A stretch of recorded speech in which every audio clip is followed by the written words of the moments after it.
हाँ। ठीक है सर, मैं पहले सबको म्यूट कर रहा हूँ, है ना, और फिर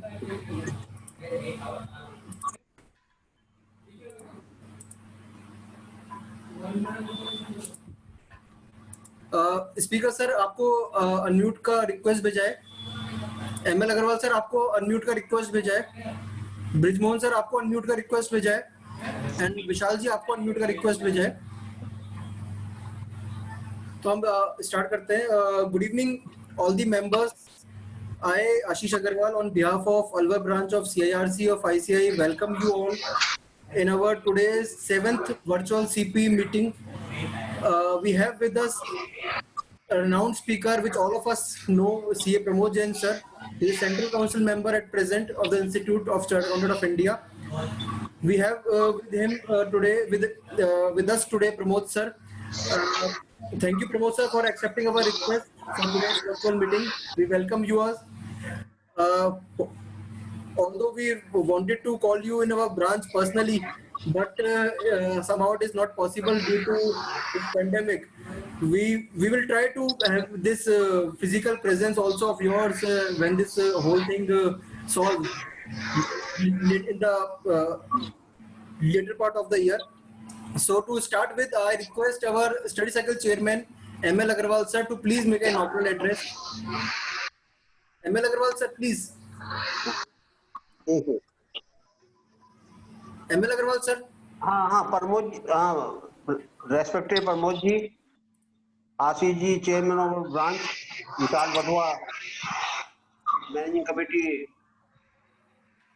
मेंबर एंड ऑल पार्टिसिपेंट्स। आज मैं आपको 7th वर्चुअल अपनी मीटिंग में आप सभी का हार्दिक अभिनंदन करता हूं।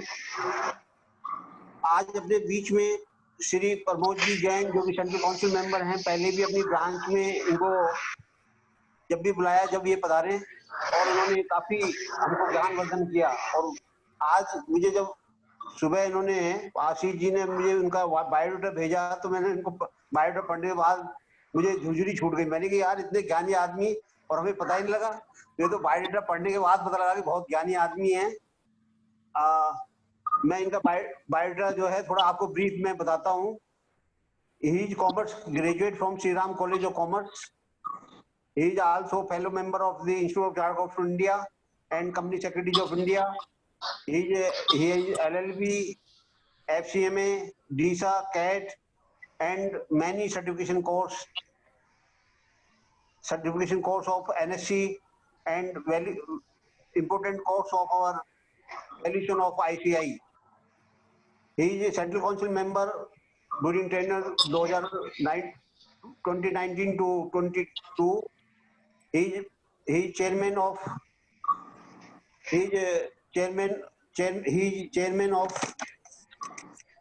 various committees of chairman and vice chairman of various committees. He is presently chairman of valuation of standard board of ICI and CSR committee of ICI. He is vice chairman of direct tax committee 1920 and 2021. He is member of quality review board for 3 years 2022 to 2022 of ICI. He delivered more than 1,000 lectures of income tax, company tax, and various subjects.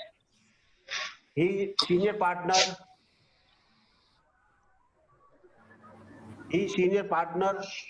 of Lunawat and Company, Chartered Accountants. He is president, founder, convener, and member of various associations, circles, committees, etc. of ICI, ICSI, and other. He is partner of Mercer Lunawat and Company.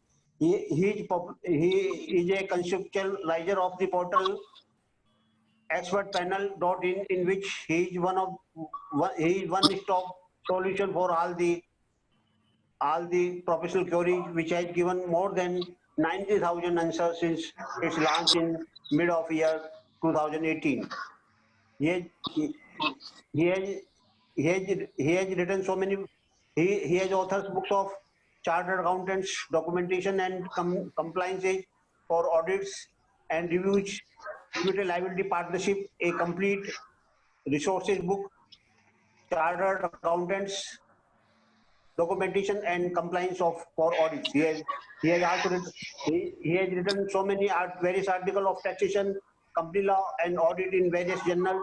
He has a vast experience, vast practical experience in taxation, audit and corporate law field, and he has been giving consultancy to corporate and non-corporate entities on taxation matter. His masterpiece of all the subjects. We welcome Jain Saab on our 7th virtual meeting of our branch.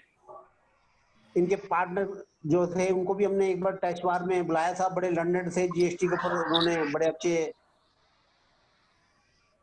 अब इस पर जो 9C and GST audit पर बहुत अच्छा उन्होंने lecture दिया था, वो भी बहुत ज्ञानी थे। तो मैं जैन साहब का तहे दिल से स्वागत करता हूं कि उन्होंने अपना टाइम निकाला, 2-2.5 घंटे हमारी ब्रांच के लिए दिए। ये तो जब भी बुलाए, जब इन्होंने फिजिकली भी ब्रांच में आने के लिए हमेशा तैयार थे, तो ये इनकी इतने सारे बिजी शेड्यूल में से टाइम निकाल कर इन्होंने आज वर्चुअल मीटिंग अपनी को दे रहे हैं। मैं इनको तहे दिल से धन्यवाद देता हूँ और आप सभी पार्टिसिपेंट का भी मैं तहे दिल से धन्यवाद देता हूं कि आप जब भी हम इंस्टीट्यूट हमारी ब्रांच की मीटिंग होती है, कृपया सारे मेंबर्स ब्रांच से जुड़ते हैं। मैं आशीष जी को भी धन्यवाद देता हूं कि उन्होंने मैं अपॉर्चुनिटी दी कि मैं इनका जो है पढ़ूं। Thank you very much Ashish ji. जी sir, thank you very much ML sir. आपने जिस हिसाब से प्रोफाइल बताया तो मतलब वो एक वर्ड है वन स्टॉप शॉप सर के लिए। आप ऑथर भी हैं, सेंट्रल काउंसिल मेंबर भी हैं, वेरियस कमिटीज के चेयरमैन हैं, फाउंडर्स हैं और लेक्चरर्स देते हैं। तो वन स्टॉप शॉप है, मतलब कोई परेशानी हो सर के पास जाना है। बिल्कुल बिल्कुल सर के पास चली जाओ। बिल्कुल sir, thank you very much. Now I request Brijmohan Bhrimal sir to please welcome our speaker sir. Thank you chairman साहब। हमारे लिए अलवर ब्रांच के लिए प्रमोद जैन साहब नई शख्सियत नहीं है, उन्होंने समय समय पर अलवर ब्रांच के लिए अपना जो भी ज्ञान है हमें सब मेंबर्स में बांटा है। तो मैं तो ज्यादा समय ना लेता हुआ माननीय प्रमोद जी से कहूंगा कि अपना जो रिसेंट कंपनीज एक्ट के बारे में जो अमेंडमेंट्स हैं और जो बर्निंग इश्यूज हैं उन पे अपना ज्ञानवर्धन हमारे मेंबर्स का बढ़ाएं। श्री प्रमोद जी। धन्यवाद Brijmohan sir. Now I request our speaker sir Pramod sir to please take over from here and the whole session is now all yours. Thank you sir.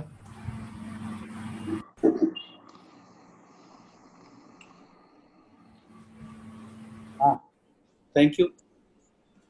Thank you Brij bhai, Ashish Agarwal ji, chairman of Alwar branch, ML Agarwal ji, chairman of the study circle, very dear friend Brij bhai, Mohan Barnwal ji। मैं पहली बार अलवर जब ये chairman थे तभी आया था। And all managing committee members, सबको मेरा बहुत बहुत नमस्ते। And I thank Alwar branch for giving me an opportunity to share my views on the latest under Companies Act, including MSME. I'll be discussing MSME also. एक तो मैं बीच बीच में question जब पूछूंगा तब आप अनम्यूट कीजिएगा, बाकी इस वक्त सारे म्यूट कर लीजिएगा ताकि आवाज जहाँ वीक होता है वहां पर फिर और प्रॉब्लम हो जाती है, right. So straight away sharing my PPT for benefit of all.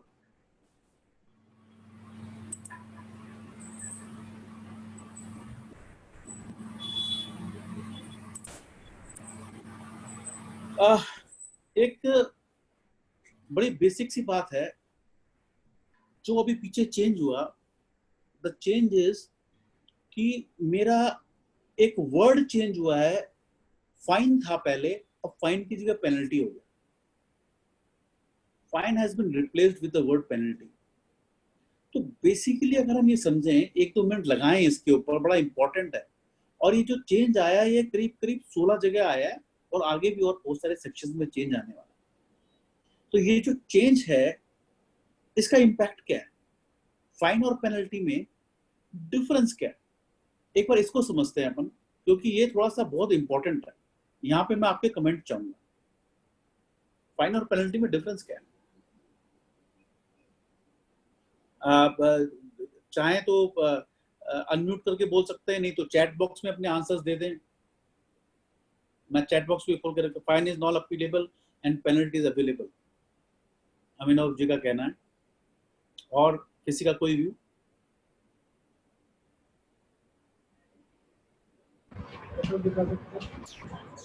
Fine और पेनल्टी में डिफरेंस क्या है? बस मैंने अनम्यूट कर दिया है, कोई भी आप वर्बली आप बोल सकते हैं। विवेक जी का कहना है पेनल्टी कैन बी वेव्ड। कोई और व्यू? जो चेंज भी हो सकती है कभी भी किसी को, वो तो बताएंगे।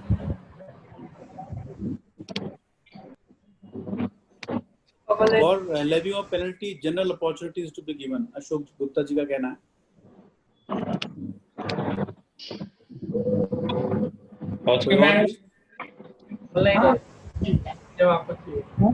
पेनल्टीज आर डिस्क्रिशनरी, ये अभिनव भाई का कहना है। Now let me make my point of view out here. इसका डिफरेंस क्या है?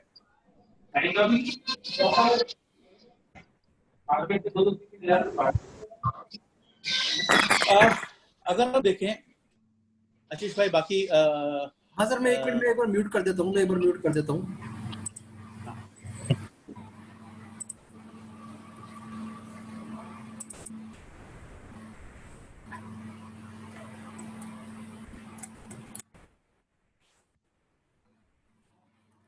हाँ सर, स्पीकर सर आपका अनम्यूट हो गया है।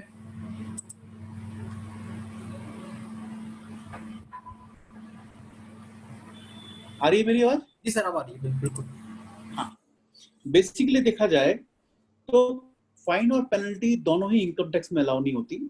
द बेसिक डिफरेंस अगर मैं बात करूं प्रैक्टिकल पॉइंट ऑफ व्यू से, फाइन जो लेवी होती है वो लेवी करती है कोर्ट, और इस केस के अंदर करती है एनसीएलटी। पेनल्टी कौन लेवी करता है?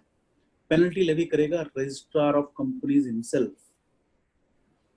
डिस्क्रिशनरी पावर कोई नहीं, दोनों ही अपीलेबल है, दोनों ही अपील कर सकते हैं। The main thing is there is a rule which is company adjudication of penalty rules, which has also been amended to state that everything would be done online. It means कि penalties show cause would be raised online, you have to answer online, penalty would be levied online, and you have to pay the penalty online. And is also what has been stated in that amended rules is wherever the penalty is to be levied, it shall not be levied below the minimum amount of penalty prescribed. और ये 16 clauses हैं, sections हैं जिसमें changes हैं, वो कई सारे हमारे को बहुत सारे एप्लीकेबल है, जो मैं आगे आने वाली स्लाइड्स में लूंगा। राइट, अब एक और अमेंडमेंट बड़ा इंपॉर्टेंट है। अगर हमको याद हो 1956 एक्ट के अंदर क्या होता था, 1956 एक्ट के अंदर सिर्फ पब्लिक कंपनीज को certificate of commencement of business लेना होता था। फिर उन्होंने क्या कहा, उन्होंने कहा कि भाई ये सेक्शन 11 में दे रखा है। इन्होंने जब when the companies act 2013 came, they said no, why in 2013 they said every company is required to have commencement of business certificate because public and private both are same. Then it was said ease of doing business, so why to have this certificate of commencement of business? Company incorporate करो, काम चालू करो, why to have this certificate of commencement of business? So what was given in section 11 that was omitted by the Companies Amendment Act 2015. But then it was seen that companies were being incorporated and they were not doing any business, not even the subscription money was coming. तो जो section 11 में हटाया था वो वापस लेके आ गए, S section 10A में इंट्रोड्यूस कर दिया, जो कि सेक्शन 11 से हटाया था। क्या लेके आए कि अगर कोई भी कंपनी इनकॉर्पोरेट होगी ऑन और आफ्टर 2 नवंबर, आप भी चेक कर लीजिए अगर आपने कर रखी है कोई, 2 नवंबर 2018 के बाद, तो it shall not commence business or exercise any borrowing powers. वो बिजनेस नहीं कर सकता, बोरिंग पावर की एक्सरसाइज नहीं कर सकता, बोरिंग नहीं कर सकता, unless the two conditions are met. First, कि वो INC 20A फाइल करे 180 दिन के अंदर फ्रॉम इनकॉर्पोरेशन, कि भाई जो मेरे मेमोरेंडम में सब्सक्राइबर ने कहा था जितने पैसे लाऊंगा उतने पैसे आ गए, उसका डिक्लेरेशन फाइल करो फॉर्म INC 20A में. एंड दूसरा कि अपना रजिस्टर्ड ऑफिस वेरीफाई करो. रजिस्टर्ड ऑफिस तो मैं जब कंपनी इनकॉर्पोरेट करता हूं तभी वेरीफाई कर देता हूं, तो ये वाला तो कंडीशन इतना नहीं है, ये तो हो ही जाता है. इसके अंदर लोग बाग मिस कर जाते हैं. और अगर ये दोनों आपने एक्टिविटी नहीं की, कंप्लायंस नहीं की, then what is the penalty? Penalty is on the company 50,000 rupees and on the officer in default 1,000 rupees per day, subject to maximum 1 lakh rupees.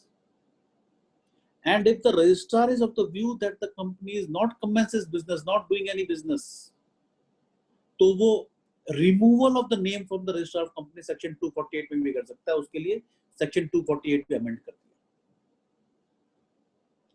Right.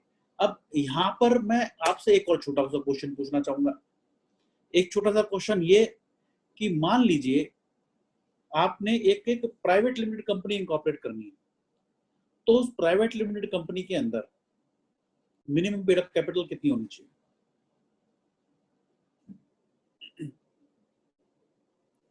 कितनी होनी चाहिए? आपके पास क्लाइंट आया, वो कहता है जी प्राइवेट कंपनी इनकॉर्पोरेट करनी है, मिनिमम पेड अप कैपिटल कितनी? गुलशन जी का कहना है 1 लाख, अभिनव जी का भी कहना है 1 लाख. कोई और व्यू?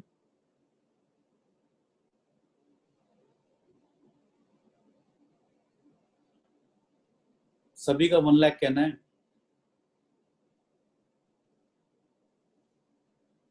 सभी का कहना है 1 लाख. किसी का भी कोई डिफरेंट व्यू नहीं है? सारिका जी, निशा जी, सभी का. साजिद जी कहना लिमिट प्रिस्क्राइब्ड बाय लॉ. क्या है लिमिट? सर थियोरेटिकल आंसर नहीं है, अपने सेशन में सब कुछ प्रैक्टिकल.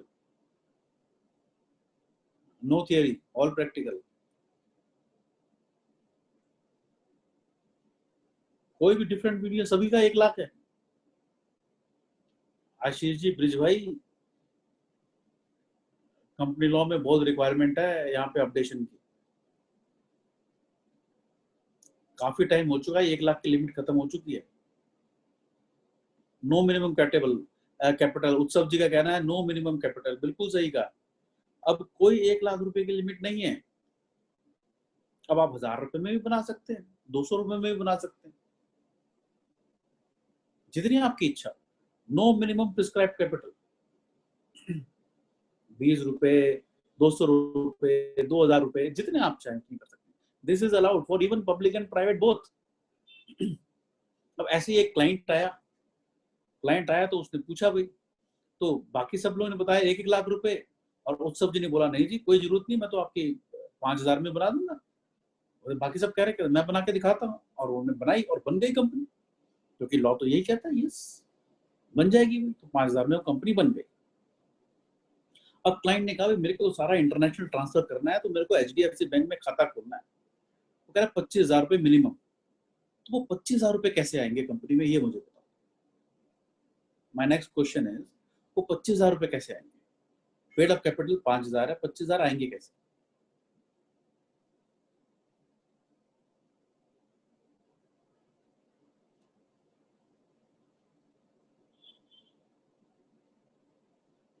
डिपॉजिट आप बोरिंग पावर एक्सरसाइज करोगे, 50,000 की पेनल्टी दोगे. 20A फाइल करने के लिए सब्सक्रिप्शन मनी चाहिए ना. 5,000 भाई बैंक अकाउंट खोलोगे कैसे? लोन फ्रॉम डायरेक्टर्स, वही बोरिंग पावर.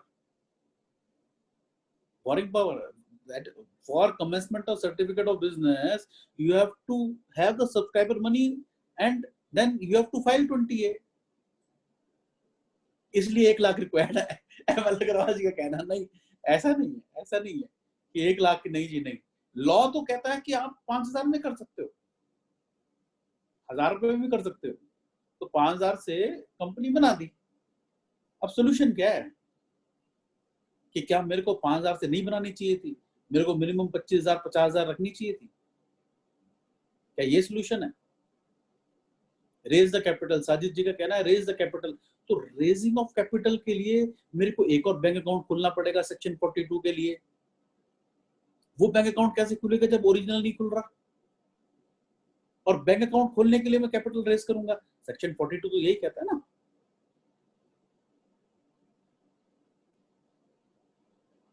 सोल्यूशन क्या है? सोल्यूशन है, सोल्यूशन ये है, क्या मैं ये सब्सक्रिप्शन अमाउंट कैश में नहीं ले सकता? कई रिस्ट्रिक्शन है। ये 5,000 रुपए मैंने कैश में लिए, INC20A फाइल किया, प्रमोटर कैश नहीं ला सकता, सब्सक्रिप्शन मनी कैश आ सकता है, लोन नहीं ले सकते। 5,000 रुपए कैश लो, उसका कैश बुक की रसीद सर्टिफिकेशन INC20A में फाइल करो, फिर आपका INC20A फाइल हो गया, आपकी कंप्लायंस हो गई। अब आप चाहे बोरिंग करो। सर 5,000 आपने कैश लिया, कैश लेके INC20A फाइल कर दिया, अब आपकी कंप्लायंस हो गई। अब आप डायरेक्टर से लोन लो, पार्टी से एडवांस लो, जो मर्जी करो। Now you can commence your business, you can have your borrowing power, whatever you want to do, but before filing INC20A you cannot do it. Getting? So I should know where I can take cash, where I cannot take cash. For the subscription money the cash is allowed, but take care ऐसा ना हो कि आपने paid up capital रख ली 10 लाख रुपए और दोनों जो सब्सक्राइबर्स हैं वो 5-5 लाख लेके आ रहे हैं, दोनों कैश में ले आए।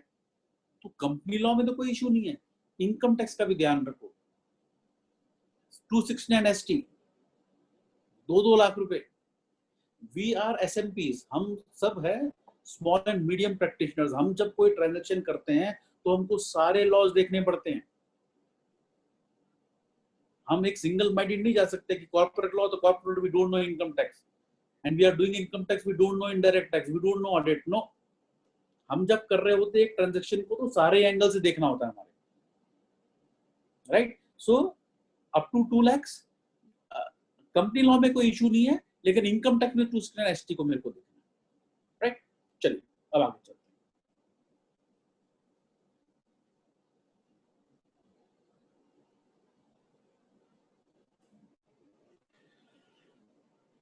अब एक एनुअल रिटर्न सबको पता है फाइल करनी होती है, और वो with in 60 days of the AGM file करनी होती है। NGT 7 के अंदर नॉर्मल फीस लगती है 600 रुपए, 500 रुपए जो है वो लग गई।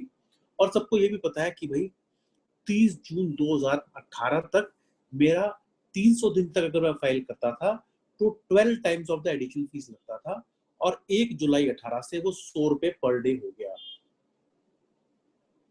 लेकिन प्लीज क्लाइंट को सिर्फ 100 रुपए पर डे मत बताएं। क्लाइंट को ये बताएं कि अगर आपने ये फाइल नहीं किया तो जो पहले फाइन था अब वो पेनल्टी हो गया है। तो ये पेनल्टी कभी भी ROC नोटिस दे सकता है। कितनी? Company and office in default minimum 1000, 100 rupees per day continuous default, maximum 5 lakh.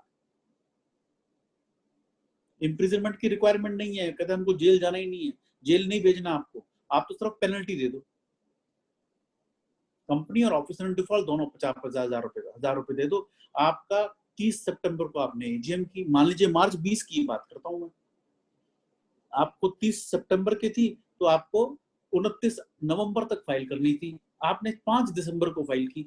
आपको लग रहा है मैं 600 रुपए एडिशनल फीस दे रहा हूं, मेरा तो काम हो गया, बट ये पेनल्टी कभी भी लेवी हो सकती है।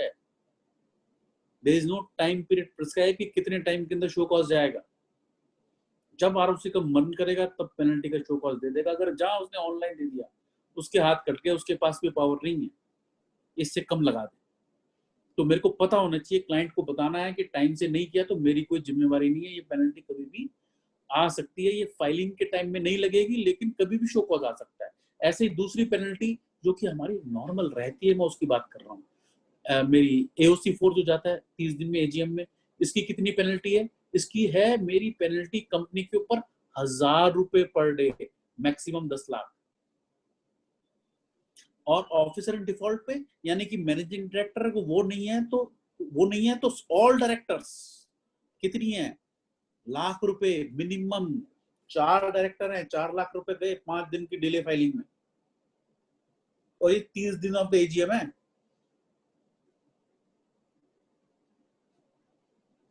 कंटिन्यूअस डिफॉल्ट 100 रुपए per day and maximum 5 lakh.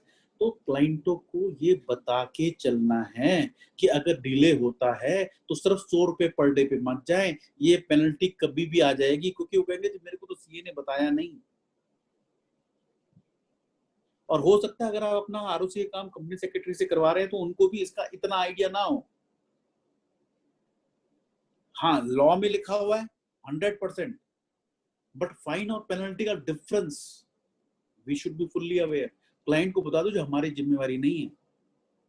अगर आपने डिले किया तो एडवांस फी लेके काम कीजिएगा इसमें। ऐसे ही एक और पेनल्टी है, सिर्फ आपको बता रहा हूँ पेनल्टीज, ये फाइलिंग ऑफ रेजोल्यूशन। मेरा ये जो करता हूँ ना मैं MGT7 स्पेशल रेजोल्यूशन, पहले फाइन था, कितना था, कंपनी के ऊपर minimum 1 lakh maximum 25 lakh, officer in default के ऊपर मिनिमम 50,000 मैक्सिमम 5 लाख। अब इसको कन्वर्ट कर दिया पेनल्टी, क्योंकि उन्होंने ऑब्जर्व किया कि एक तो फाइन में ना प्रोसिक्यूशन और ये सब चीजें होती हैं which is a criminal in nature. कहते हैं हमको फाइन कोर्ट में जाना ही नहीं है, रजिस्ट्रार के पावर है वो पेनल्टी लगाए।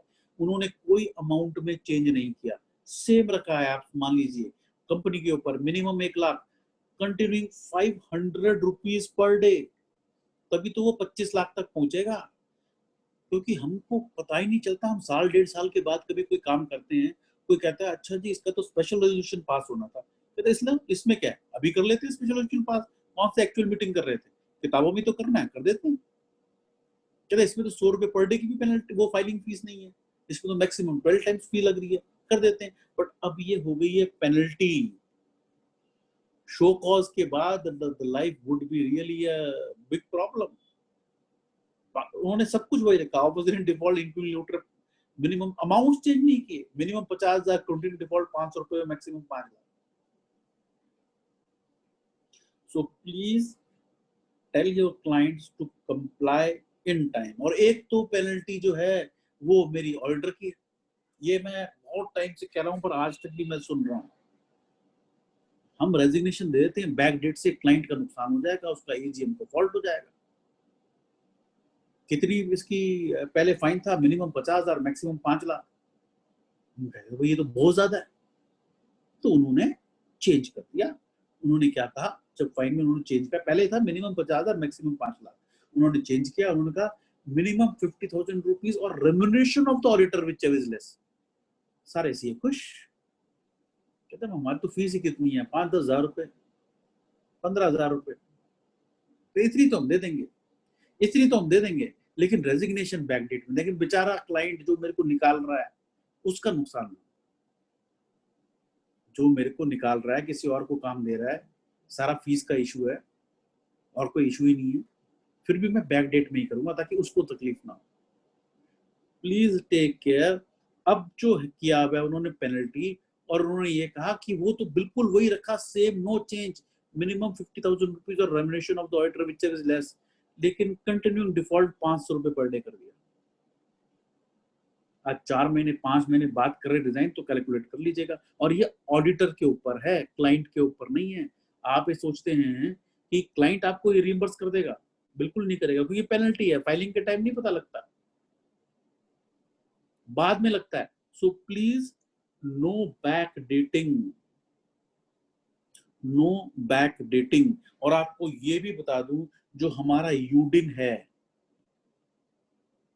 अब वो बहुत ही जल्दी इनकम टैक्स में, अभी तो हमको पता 15 दिन का टाइम है, इनकम टैक्स में ये खत्म हो जाएगा।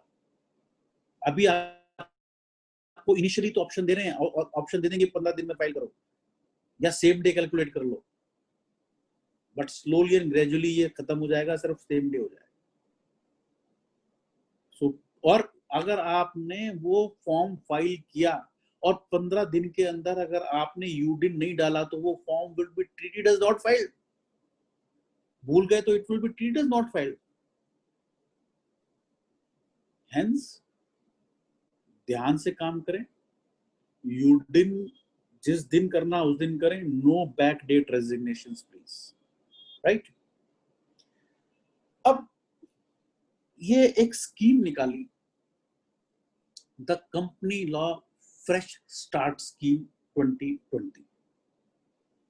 अब ये कोविड आया, कोविड के चक्कर में उनका पता नहीं कितने फाइल कर पाएंगे, टाइम से नहीं कर पाएंगे, but what they have given in this is a huge relief, which is totally different than all other earlier schemes, settlement schemes। क्योंकि पहले जितनी मेरी सेटलमेंट स्कीम्स होती थी वो कहते थे जितनी एडिशनल फीस बन रही है उसका 25% जमा करा दो।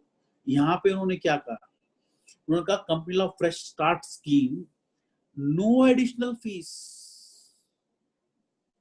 जो मिनिमम फाइलिंग फीस है वही फाइल करनी है बस। For late filing of forms, इस पीरियड के अंदर, इस पीरियड में जो फॉर्म फाइल कर रहे हो वो किसी भी पीरियड से रिलेटेड हो, इररिस्पेक्टिव ऑफ इस ड्यू डेट, 2005, 6, 7, 17, 18, जितने फाइल नहीं किए सब अभी फाइल कर दें, सब अभी फाइल कर दें। इस स्कीम में क्लाइंट को बता दें please don't wait for September, ये तो ऑनलाइन ही सारे फाइल होने हैं, please file under this scheme, only normal fee to be paid. अगर आपने कोई अपील, कोई पेनल्टी लेविड अपील फाइल कर रखी है वो विड्रॉ करनी है। Scheme is applicable to all forms except my SH7 increase in authorise capital plus my charge the related CSG 1, 4, 8 and 9। और चार्ज के रिलेटेड के अंदर उन्होंने फिर एक दे दिया, एक स्कीम दे दी अलग, वो अलग है। यहाँ पर तो उन्होंने अलग स्कीम दी है, इस स्कीम के अंदर ये फॉर्म अलाउड नहीं है, राइट। इम्यूनिटी इसमें क्या मिलेगी, immunity from the penal proceedings including late submission of and prosecution, but immunity is only against delayed filings and not substantive violation of law. For example ये section 42 जो मेरा है, ये है मेरा प्राइवेट प्लेसमेंट। अब हम कैपिटल कहते हैं ऐसे रेज कर लेंगे, कैपिटल रेज करने के लिए you have to go for private placement और प्रेफरेंशियल इशू। प्रेफरेंशियल इशू के अंदर भी सेक्शन 42 की कंप्लायंस होती है, राइट इशू अलग है, पब्लिक इशू अलग है। अब इसकी कंडीशन ये है कि आपको एक सेपरेट बैंक अकाउंट ओपन करना है। आज की डेट में जो प्रोविजन है, पहले भी यही था, पर साथ में उन्होंने क्या कहा कि जब पैसे आ जाएं विद इन 60 डेज आपने शेयर अलॉट करने, नहीं तो फिर आपको रिफंड करना है विद इन 15 डेज, नहीं तो उसके बाद इंटरेस्ट देना, वो डिपॉजिट करना है। और मान लीजिए आपने उसको अलॉट कर दिया, तो अलॉट करने के विद इन 15 डेज आपको PAS 3 फाइल करना है। और आपने अगर PAS 3 फाइल नहीं किया तो 1000 रुपए पर डे की उसकी पेनल्टी है। और अगर आपने वो पैसे यूटिलाइज कर लिए without filing PAS 3, then it is a non-compliance, वही amount involved or 2 crore rupees whichever is lower minimum। So आपको जो, हमको जो इम्यूनिटी मिलेगी वो फाइलिंग फीस की मिलेगी। ये जो 2 करोड़ रुपए की अमाउंट इन्वॉल्व की, इसकी नहीं मिलेगी। You cannot utilize the money unless you have filed that form PAS 3। Please take note। Immunity form आएगा एक फॉर्म CLFSS 2020 जो कि 30 सितंबर के बाद, उसकी कोई फीस नहीं होगी। और इसी के लिए मैंने एक वीडियो भी छोटा सा निकाला था, यूट्यूब पे भी अवेलेबल है। सबको पता है कि DPT 3 की लास्ट डेट क्या थी। DPT 3 की लास्ट डेट थी 30 जून। पता नहीं आप लोगों ने फाइल की कि नहीं की। अभी हम DPT 3 को सबने कहा भी डेट तो 30 सितंबर की, अभी क्यों करें। अगर डेट 30 सितंबर नहीं है, डेट वही है, कंपनी लॉ में कोई डेट चेंज नहीं हुई है। अगर आप इस डेट के बाद फाइल करेंगे तो 30 सितंबर के बाद आपको ये फॉर्म भी फाइल करना पड़ेगा, ध्यान रखिएगा। अगर ये नहीं किया तो जितनी मेरी पेनल्टी थी वापस लग सकती है कभी भी। इम्यूनिटी के लिए मेरे को ये फॉर्म फाइल करना पड़ेगा, ध्यान रखिएगा, राइट। फर्दर इम्यूनिटी कहाँ एप्लीकेबल नहीं होगी, any matter which is pending before any court of law, उस पर नहीं होगी. Court has ordered any conviction, वहां नहीं होगी. Penalty order has been passed by the adjudicating authority and no appeal, आपने कहा पेनल्टी लग गई, आपने अपील भी उसकी फाइल नहीं की.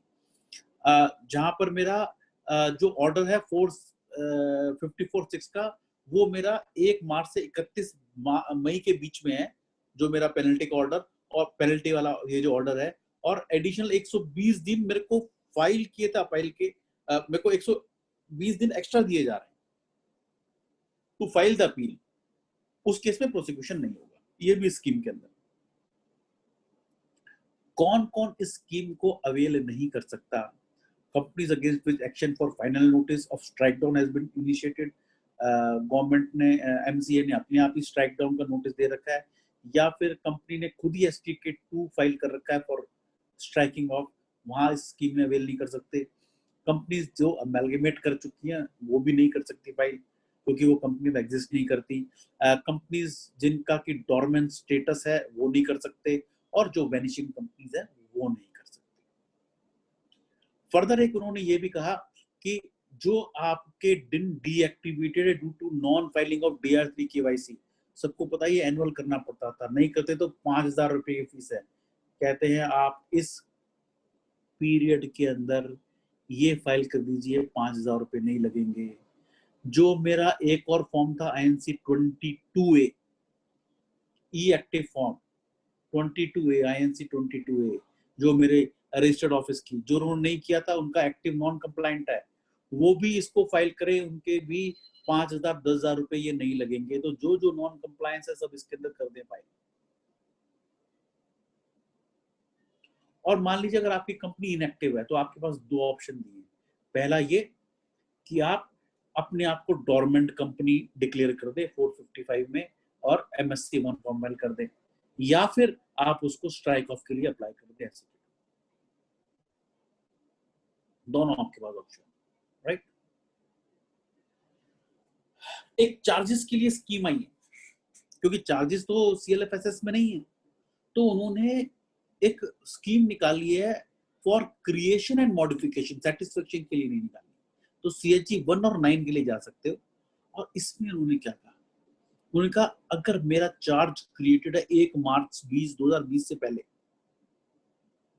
और उसका टाइमलाइन फाइलिंग का has not expired as on 1 March, या फिर वो मेरी चार्ज क्रिएट ही और ड्यू डेट भी आ रही है 1 मार्च से लेकर 30 सितंबर तक, तो इन दोनों केसेस में मैं स्कीम में जा सकता हूं. और उन्होंने क्या इसमें खूबसूरत बात ये कही, उन्होंने कहा अगर आपने 30 सितंबर से फाइल नहीं किया तो आपका जो वो पैनल वाला प्रोविजन चालू होगा, आपका पहला दिन चालू होगा 1 अक्टूबर से. तो इन दिस स्कीम ये इन्होंने 1 मार्च से 30 सितंबर का पीरियड कैलेंडर से ही गायब कर दिया. CLFSS के अंदर मान लीजिए 30 सितंबर तक नहीं किया, 1 अक्टूबर को किया, तो पूरे 6 महीने का पेनल्टी 100 रुपीज पर डे लग जाएगा. यहां पर उन्होंने कहा नहीं, पुराना नहीं लगेगा, आपका फर्स्ट डे ऑफ डिफॉल्ट माना जाएगा 1 October, right. Normal fees applicable up to 30 सितंबर. और उसमें उन्होंने ये साथ में कहा कि किसको एप्लीकेबल नहीं है? CHG 1 बिफोर 17 जून 2020 जो फाइल कर चुके हैं, क्योंकि 17 जून को ये स्कीम आई थी, या फिर जिसकी टाइमलाइन जी थी वो एक्सपायर होगी प्रायर टू 1 मार्च 20. फाइलिंग की ड्यू डेट ही निकलती है 1 मार्च 2020 से पहले, फाइलिंग की ड्यू डेट. या फिर जिसकी फाइलिंग ड्यू डेट मेरी 30 सितंबर 2020 के बाद की है. मान लीजिए मैंने अगस्त में चार्ज क्रिएट किया और मेरे ड्यू डेट सितंबर के बाद अक्टूबर में फाइल हो रही है. मान लीजिए मैंने सितंबर के अंदर चार्ज क्रिएट किया और मेरे को फाइलिंग डेट मेरी अक्टूबर की है, तो वो स्कीम में नहीं आएगी, और सेटिस्फेक्शन भी इसमें इंक्लूडेड नहीं है. सेम स्कीम चार्ज वाली नहीं, CLFSS जो फ्रेश स्टार्ट स्कीम है उसकी तरह से ही मेरी ऑलरेडी स्कीम चल रही थी, उसको एक्सटेंड कर दिया गया LLP के लिए, क्योंकि LLP के अंदर भी सबको पता है कि 100 रुपीज पर डे की है और लोगों ने फाइल नहीं कर रखे. और उसमें उन्होंने क्या किया, limited liability partnership settlement scheme लेके आए, जो पहले भी थी, लेकिन इसमें इन्होंने क्या, जो फॉर्म फाइल करने हैं वो 31 अगस्त 2020 तक के ड्यू होंगे, वही कर सकते हैं. कौन कौन से? Form 11, form 8, form 3 and form 4. और लोगों की नॉन कंप्लायंस इसके अंदर और इसके अंदर बहुत ज्यादा है। इसके अंदर तो है ही, बट फॉर्म 3 मेरा LLP एग्रीमेंट फाइल ही नहीं किया इनकॉर्पोरेट करने के बाद 2 साल 3 साल हो गए। हमने तो एक आधे क्लाइंट के अंदर प्रॉब्लम ये रही कि कराना पड़ा, पता लगा कि उसका हम LLP काफी इनकॉर्पोरेट कराते हैं, तो किसी एक केस के अंदर ये देखा कि एक रह गया, बाई चांस उसको दिया था साइन करने के लिए, उसने रिवर्ट नहीं किया और बहुत सारी LLP फॉर्म हो गई थी, एक रह गई, तो we had to pay around 30 to 40,000 rupees as additional fee in such case. अगर आज वो करता तो कोई चार्ज नहीं लगता, ऐसा लगता है कि वो एक्स्ट्रा पेमेंट कर दिया which is a loss, but अब ऐसे ही है, कुछ कर नहीं सकते, स्कीम अभी आई है। It is not applicable for LLP who have applied for strike off under section 24 or immunity for prosecution. We have to go for this LLP SS 2020. यहां तक किसी के कोई इश्यूज, फिर हम डिपॉजिट्स में जाते हैं। यहां तक किसी के कोई इश्यूज?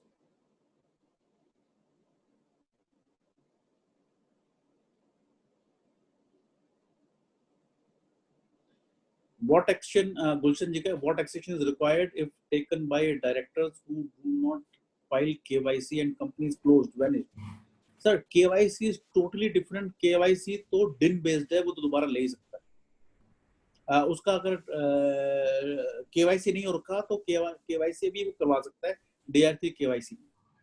सर STK 2 जून 20 में भर रहे हैं, मार्च 20 तक की ऑडिटेड बैलेंस शीट फिर भी कराना है क्या? कंपनी डीएक्टिवेट होगी फ्रॉम अप्रैल 19। कंपनी जब डीएक्टिवेट होती है तो उस दिन से होती है जिस दिन से, और जब डीएक्टिवेट हो गई उसके बाद से कुछ नहीं करना।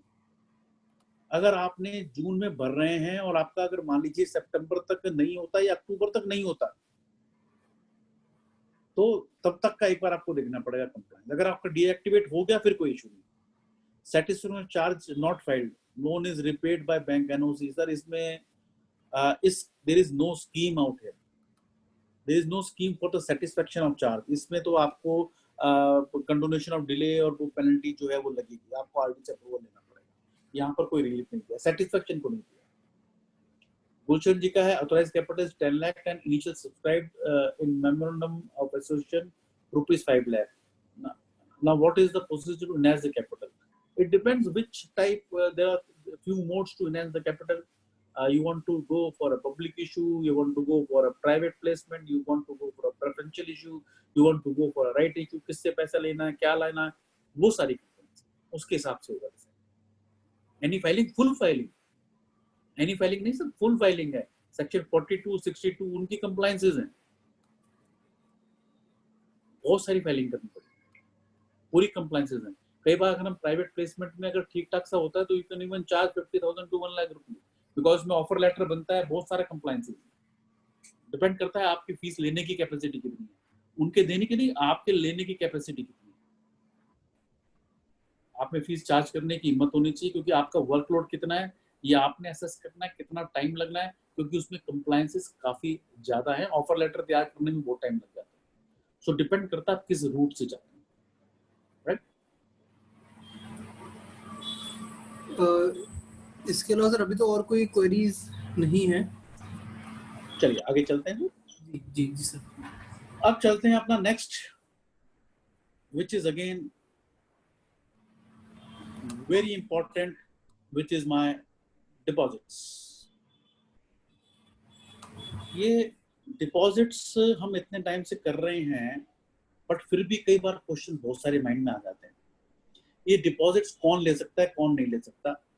As per the companies acceptance of deposit rules, ये लोग डिपॉजिट ले सकते हैं पब्लिक से। Banking company as per RBI, NBFC as per RBI, notified companies कोई नोटिफाइड नहीं है, या फिर मेरी स्पेसिफाइड कंपनीज यानी कि वो पब्लिक कंपनी जिसकी नेटवर्थ 100 करोड़ से ऊपर है या फिर टर्नओवर 500 करोड़ से, इनके अलावा कोई डिपॉजिट नहीं ले सकता पब्लिक से। They can not invite accept renew deposits.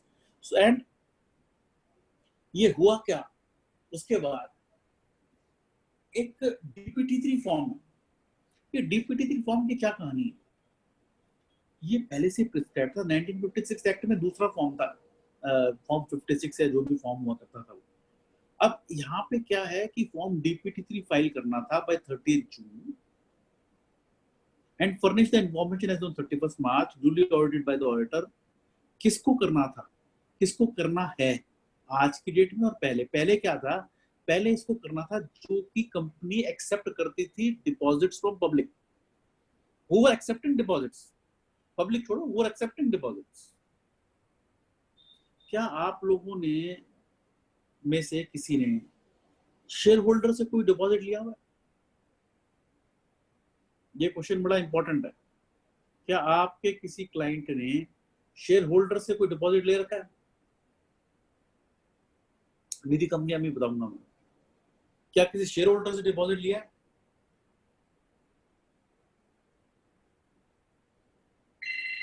Ashish ji कह रहे हैं हाँ। कोई और?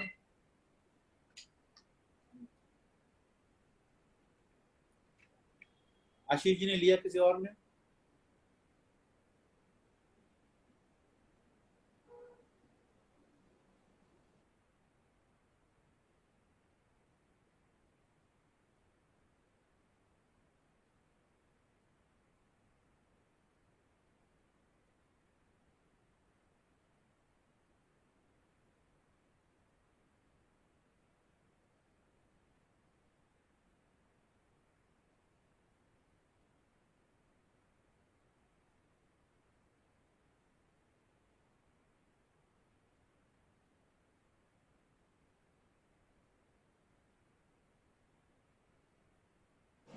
अनसिक्योर्ड लोन की बात कर रहा हूं मैं, शेयर होल्डर से।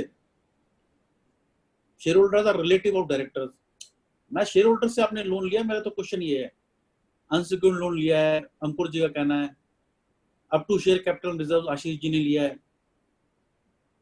सर अगर शेयर होल्डर से लिया है, in that case please take note that this form DPT3 was required to be filed with effect from 19 September 2017, यानी 31st March 18 का पहला फॉर्म फाइल करना था, बिकॉज शेयर होल्डर से जो पैसा लेते हैं वो डिपॉजिट्स हैं। These are deposits।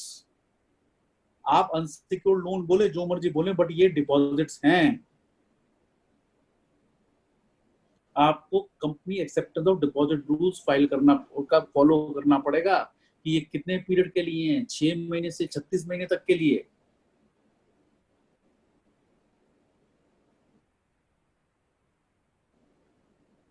उसके बाद रिन्यूअल या आपने मैच्योरिटी देनी है। अगर आपका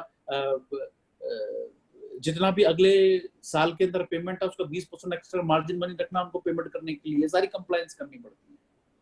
कंपनी एक्सेप्टेंस और डिपॉजिट रूल्स शेयर होल्डर्स के ऊपर एप्लीकेबल है, राइट। और उसके बाद क्या हुआ, ये कई लोगों से मिस हुआ, जिन्होंने अभी तक नहीं किया अभी कर दें इसके अंदर, मार्च 18 का। और 22 को उन्होंने रूल 16 और 16 ये इंसर्ट किया। रूल 16 के अंदर एक एक्सप्लेनेशन ऐड की और 16 ये नया सेक्शन इंसर्ट किया, रूल इंसर्ट किया। 16 में क्या उन्होंने कहा, बेसिकली DPT3 को भी अमेंड किया। DPT3 जो एनुअली था उसमें क्या किया, एक एक्सप्लेनेशन ऐड किया। उन्होंने कहा this is to clarify that DPT3 is to be filed annually by every company government company for deposits और particulars of transactions are not considered as deposit or both, and it has to be auditor's report certificate को हम discuss कर लेंगे। यानी मार्च 19 का भी जाना था, मार्च 20 का भी जाना था, और जो मेरा वन टाइम का था उसको डिस्कस नहीं करते, उसका टाइम पीरियड खत्म हो गया। वन टाइम था क्योंकि उन्होंने कहा कि आपने वो अदर देन डिपॉजिट के लिए था, सिर्फ other than deposit, not considered deposit, क्योंकि उन्होंने कहा डिपॉजिट का तो आप फाइल ऑलरेडी कर चुके हो, शेयर होल्डर वाला कर चुके हो, तो बाकियों के लिए जरूरत ही नहीं, राइट। अब हम ये समझे डिपॉजिट क्या है और particular of amount which are not deposit क्या है।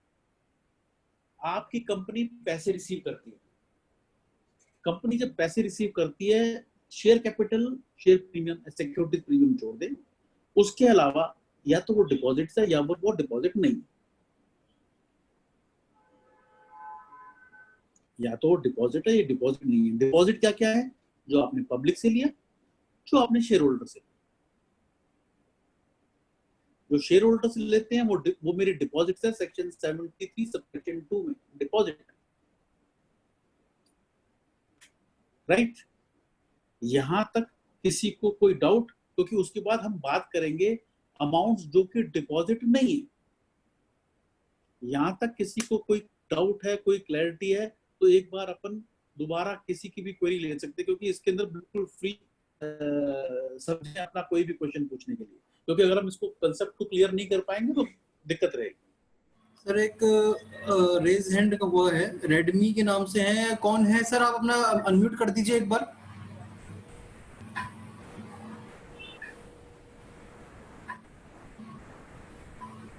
रेडमी के नाम से किसी ने रेज हैंड किया है। प्लीज आप अगर कोई क्वेश्चन है तो आप अपने आपको अनम्यूट कर सकते हैं।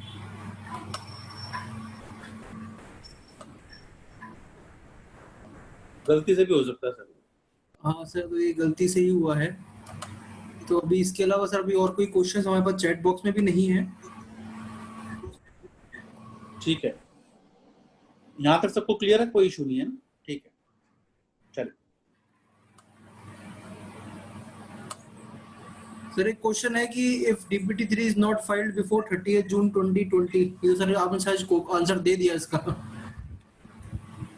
हाँ, मैं दे चुका हूँ उसको। आप फाइल कर दीजिए, और फाइल करने के बाद 30 सितंबर के बाद आप फॉर्म CLFS 2020 में फाइल कीजिएगा, जी।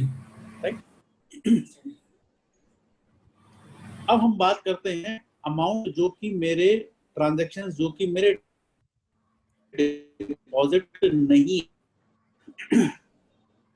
अमाउंट जो मेरे को central government, state government, local authority, statutory authority से मिलता है वो मिला।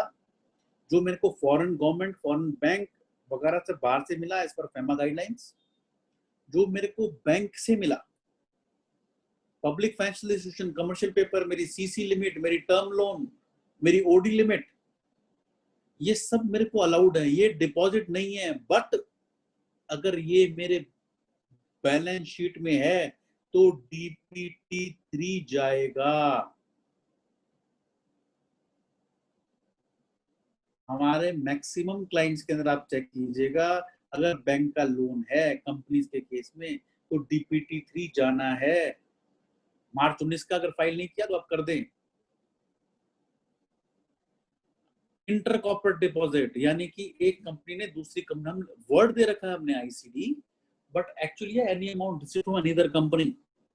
अगर आपने एक कंपनी ने दूसरी कंपनी से ले रखा है तब भी वो डिपॉजिट नहीं है, बट DPT 3 जाएगा। Director out of his own funds, अगर ओन फंड से नहीं है तो डिपॉजिट कहला जाएगा। और जो मैं डायरेक्टर से ले रहा हूं वो मेरे को अपनी डायरेक्टर्स रिपोर्ट में भी देना है और बैलेंस शीट के अंदर भी बताना है, उसकी डिटेल्स देनी है। और शुरू में मेरे को अलाउड नहीं था, बाद में मेरे को रिलेटिव ऑफ डायरेक्टर से, लेकिन ये डायरेक्टर तो मेरा पब्लिक प्राइवेट दोनों के अंदर है, और यहाँ पर सिर्फ प्राइवेट कंपनी को अलाउड था रिलेटिव ऑफ डायरेक्टर, लेकिन out of his own fund का सर्टिफिकेट देता है। These are allowed to be taken, and these are not deposits, but the DPT 3 is to be filed for taking this, right? Convertible bond debenture, अगर वो 10 साल के अंदर convert हो सकते हैं, या फिर लिस्टेड अनसिक्योर्ड एनसीटी। मेरे पास अभी भी आज के डेट में भी क्वेश्चन, कल भी आया, आज भी आया, रेगुलर आ रहे हैं कि भाई मेरे पास, मैं क्या NCD दे सकता हूं? कन्वर्टेबल नहीं होंगे, वो लिस्टेड नहीं है, normal private limited company, not allowed. It will become deposit, it will become deposit, it has to be convertible, compulsory convertible. मैं एम्प्लॉय से ले सकता हूँ to the extent of 1 year of the salary, interest with security deposit allowed है मेरे को। Share application money हमने discuss किया था, वो 15 दिन पीरियड्स किया, 42 में 15 दिन के बाद वो डिपॉजिट बन जाता है।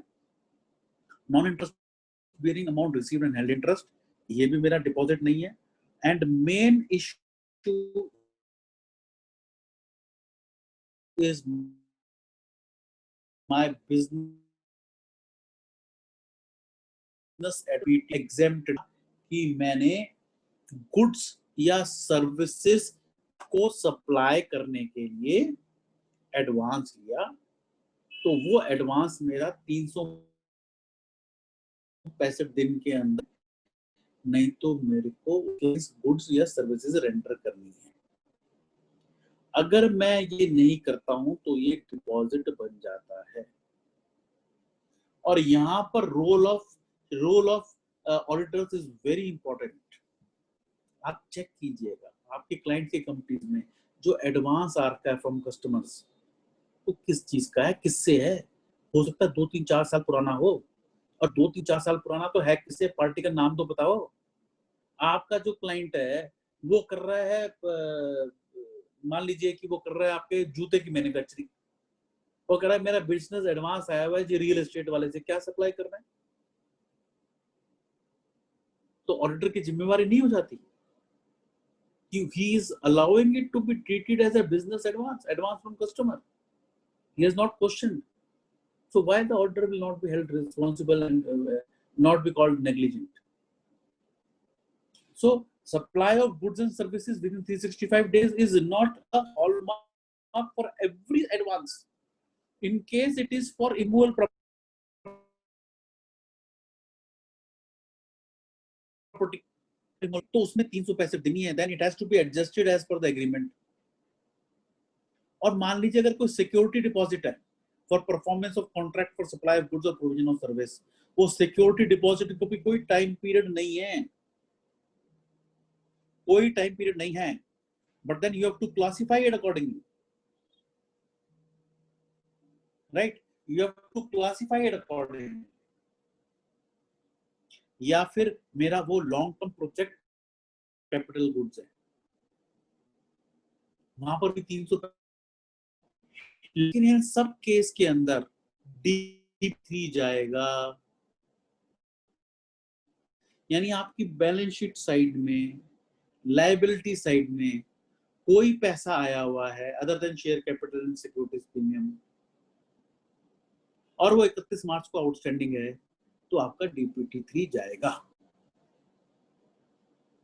फर्दर इनको और इस लिस्ट को एक्सपेंड किया गया बिजनेस एडवांसेस वाले भी। क्या क्या आ गया कि advance for providing future services AMC, return contract होना चाहिए अप टू 5 years,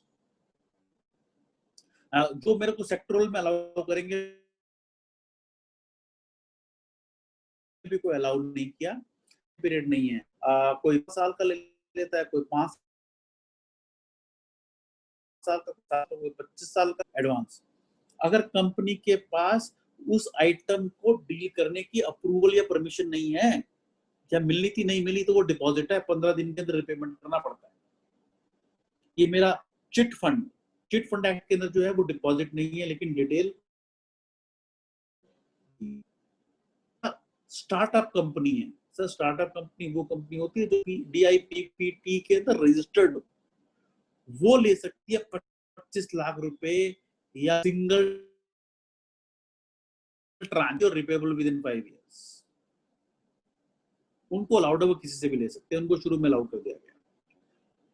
अगर आपके क्लाइंट ने किसी बैंक से, फाइनेंशियल इंस्टीट्यूशन से लोन ले रखा है और उस लोन की स्टिपुलेशन है कि प्रमोटर से पैसा लाओ, loan is brought in pursuant of stipulation कि आप प्रमोटर से पैसा लाओ, तो वो पैसा वो प्रमोटर से और उसके रिलेटिव से आ सकता है।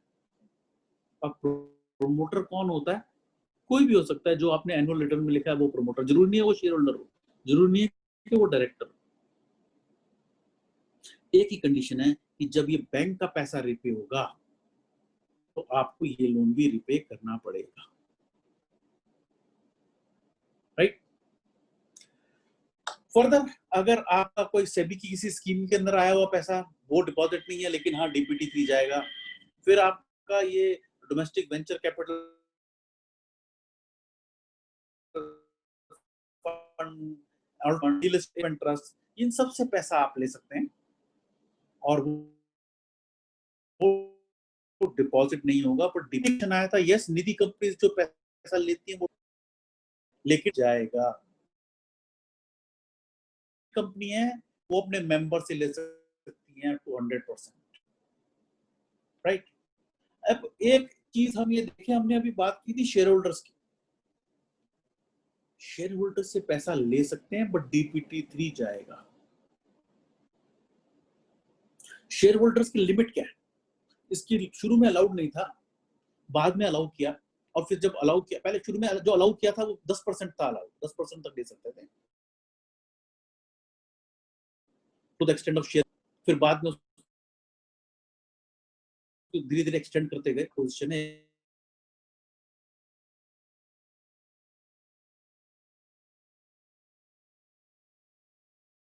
नहीं है विदाउट डिफॉल्ट। तो मेरी लिमिट्स क्या है? अगर मेरी स्टार्टअप कंपनी है, उस केस के अंदर 5 साल तक जितना मर्जी पैसा लो, और मेरे को 73(2)(a)(2)(e) की कंप्लायंस नहीं करनी। इसके अंदर वही है कि मेरे को 20% एक्स्ट्रा जमा कराना है, मेरे को सर्कुलर एक इशू करना है, वो सारी जो कंप्लायंसेस है वो 73(2)(a)(2) है, राइट। अगर मेरा डिफॉल्ट नहीं है, अगर डिफॉल्ट होता है, ये एक्चुअली इतने फेजेस में आया है इसलिए मैं आपको आज की डेट का बता रहा हूं। अगर आज के फेज में डिफॉल्ट है तो लिमिट तो यही रहेगी, लेकिन ये 73(2)(a)(2)(e) की भी कंप्लायंस करनी पड़ेगी। ये सभी के लिए, स्टार्टअप के लिए ये, और मान लीजिए अदर देन स्टार्टअप है, अगर आपकी वो प्राइवेट कंपनी 3 कंडीशन मीट करती है। क्या 3 कंडीशन? पहली कि वो किसी दूसरी कंपनी की holding subsidiary associate joint venture नहीं है। दूसरा, उसने किसी बैंक से, फाइनेंशियल इंस्टीट्यूशन से या बॉडी कॉर्पोरेट से 2 times of the paid up capital और 50 crore rupees which ever is lower से ज्यादा लोन नहीं ले रखा। यानी आपका बैंक से, बॉडी कॉर्पोरेट से, इन लोगों से पैसा नहीं ले रखा, डायरेक्टर से लिया हो सकता है। और तीसरा कि इसमें आपने रिपेमेंट में कोई डिफॉल्ट नहीं किया। तो आपका लिमिट जो है अनलिमिटेड, विदाउट एनी लिमिट। और अगर डिफॉल्ट नहीं है तो इसको भी कंप्लाई नहीं करना, डिफॉल्ट कर रखा है तो इसको कंप्लाई करना। अगर आपकी मान लीजिए ये कंडीशन मीट आउट नहीं होती, आपने बैंक लोन ले रखा है, पेड अप कैपिटल से ट्वाइस से ज्यादा ले रखा है, तब आपकी लिमिट डिफरेंट है। तब आपकी लिमिट कितनी है? 100% of paid up capital, share premium and free reserves.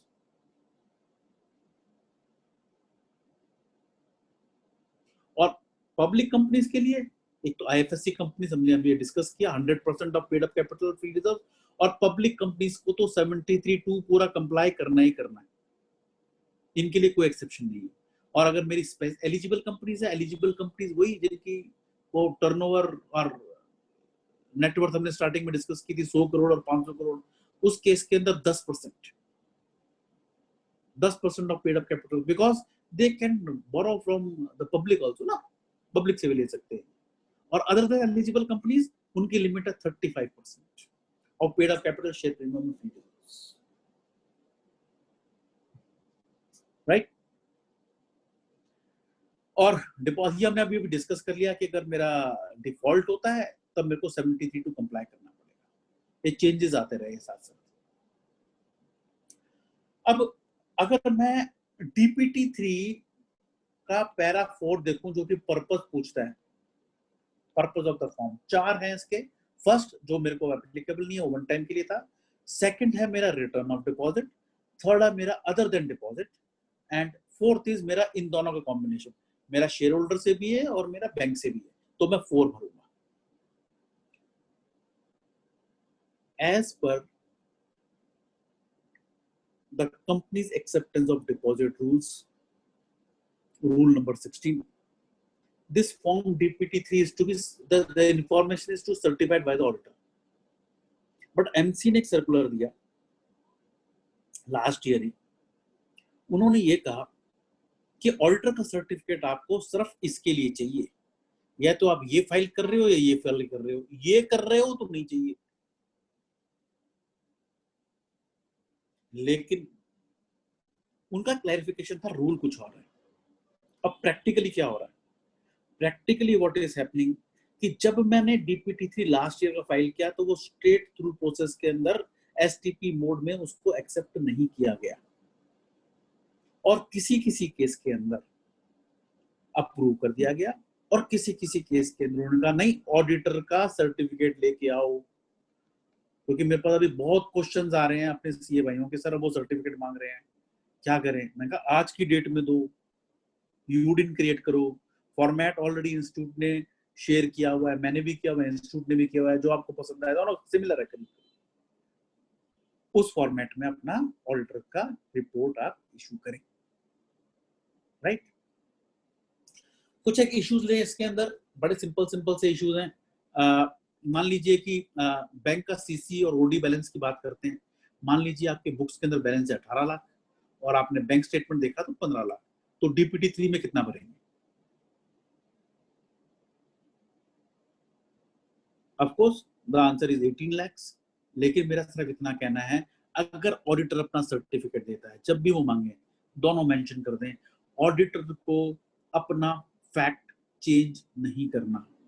He has to state the facts please।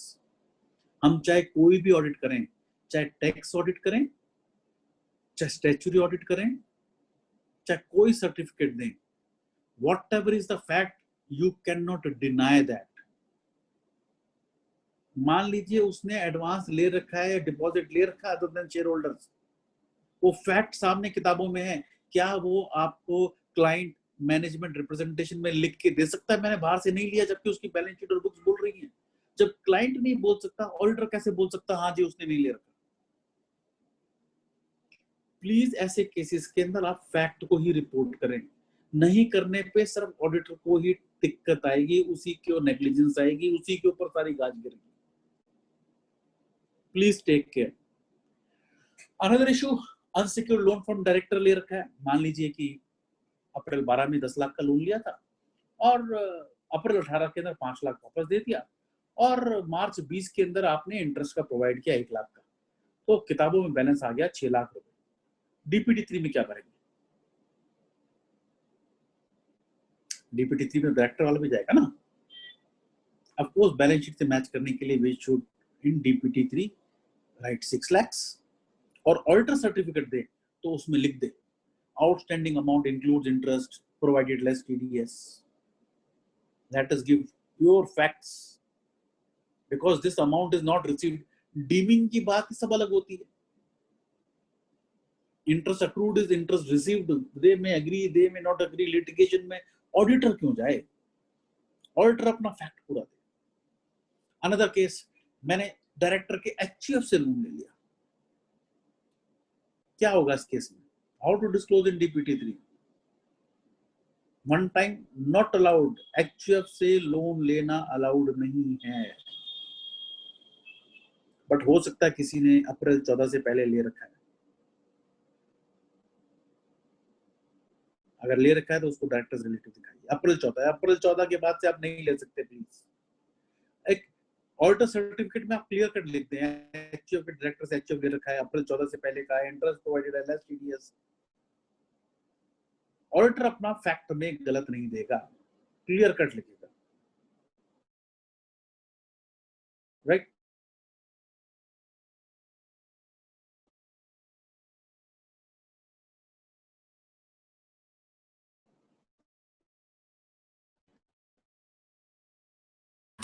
से लिया 1 अप्रैल 2 लाख रुपए, डीपीटी 3 में कहां दिखाएंगे? तो आपको देना ये 1 अप्रैल 2014 से पहले था, वो डिपॉजिट था ही नहीं। ये तो 1 अप्रैल 14 के बाद डिपॉजिट हुआ ना, उससे पहले तो डिपॉजिट ही नहीं था। और बैलेंस शीट में भी दिखाया तो लिखा है receipt from the shareholders prior to 1 April 2014। So one has to be very careful in reporting DPT 3 and the balance sheet। इसको समराइज करें, nil DPT 3 is not required। आज मैं पिछले साल भी मैंने एक छोटा सा वीडियो भी निकाला था DPT 3 पे, आज भी YouTube पे anyone can see it। nil DPT 3 is not required।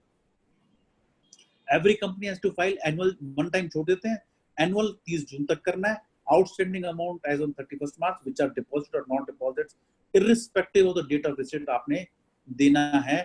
Non compliance है 5,000 रुपए, 500 रुपए per day as per rule 21, right. Audit वाला मैं छोड़ देता हूं, ऑडिट वाला हमने डिस्कस कर लिया था।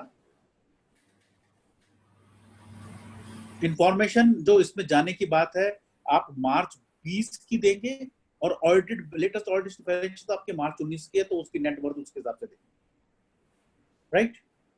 अब यहाँ तक डिपॉजिट्स पे जिसके जो क्वेश्चंस होंगे वो यहाँ पे लेते हैं, फिर एमएसएमई अगले 15-20 मिनट में उसको क्लोज करेंगे। सर एक चैट बॉक्स में कुछ क्वेश्चंस हैं। हाँ। Real estate company advance and keeping it for more than 4 years because company is not able to get permission for development of land. In continuing agreement is expired in above case, but company has no capacity to repay the same amount. Sir company की repaying की capacity से auditor को कुछ नहीं लेने देना। Point number 1, हम लोगों की आदत क्या है कि हम क्लाइंट के शूज में घुस जाते हैं, उसको तकलीफ हो रही है। मेरा हमेशा से एक ही बात कहना है, जो मैं कहता हूं और बहुत टाइम से कह रहा हूं कि जेल जाना है क्लाइंट जाए, ऑडिटर चॉइस ऑडिटर की। अगर हमने गलत रिपोर्टिंग की, राइट। अब ऐसे केस के अंदर पहली बात तो उसके पास परमिशन नहीं थी। अगर परमिशन नहीं थी, उसके पास लैंड नहीं थी, तो पैसा ले नहीं सकता था, ऐसा ले नहीं सकता था। It has become deposit. अगर उसके पास लैंड है, उसके लिए ले रखा है, तब तो उस एग्रीमेंट क्या है, उस एग्रीमेंट में क्या मेंशन्ड है, सब कुछ वो देखना पड़ेगा। तो it would depend upon case to case, it can not be generalised. और क्या क्वेश्चन? Next question, अगर if director remuneration is not paid for a longer duration, can it be treated as a loan from director to the company? No. Who is going to treat it? Who wants to treat it? Because it is not money received. Deposit is receiving of money. Did I receive the money? Ashok Agarwal ji का कहना है कि share application is money is pending. कब से pending है sir? Sir ये तो कब का डिपॉजिट है? ये तो डिपॉजिट है सर 100%। इसका अगर आपको याद हो तो एक टाइम पीरियड दिया था, इट वाज आई सपोज 1 मई 2015। उन्होंने एक लास्ट टाइम दिया था जिसके पुराने शेयर एप्लीकेशन मनी पेंडिंग है, प्लीज अलॉट इट और रिफंड इट। अगर नहीं किया तो it has already become deposit after their after. सारी प्रॉब्लम मैनेजमेंट को तो आएगी, ऑडिटर को बोले बहुत पहले जाएगी आपने रिपोर्ट क्यों नहीं किया। So please report. हाँ जी सर, अगर इसे इसमें जो अनसिक्योर्ड लोन लेते हैं, अगर इफ अनसिक्योर्ड लोन को कंपनी करती किसी डायरेक्टर या डायरेक्टर के रिलेटिव से लिया जो अलाउड था, उसको कंपनी राइट बैक कर रही है, रीपे नहीं कर रही है और राइट बैक कर रही है P&L अकाउंट में कि भाई हम पे नहीं कर सकते, हम उसको इनकम ट्रीट कर लेते हैं प्रॉफिट एंड लॉस अकाउंट में, तो उसका कंपनीज एक्ट में क्या पेनल कॉन्सिक्वेंसेज हैं या फिर कुछ है? कोई इशू नहीं, कोई दिक्कत नहीं। कंपनीज एक्ट में कहीं कोई इशू नहीं है।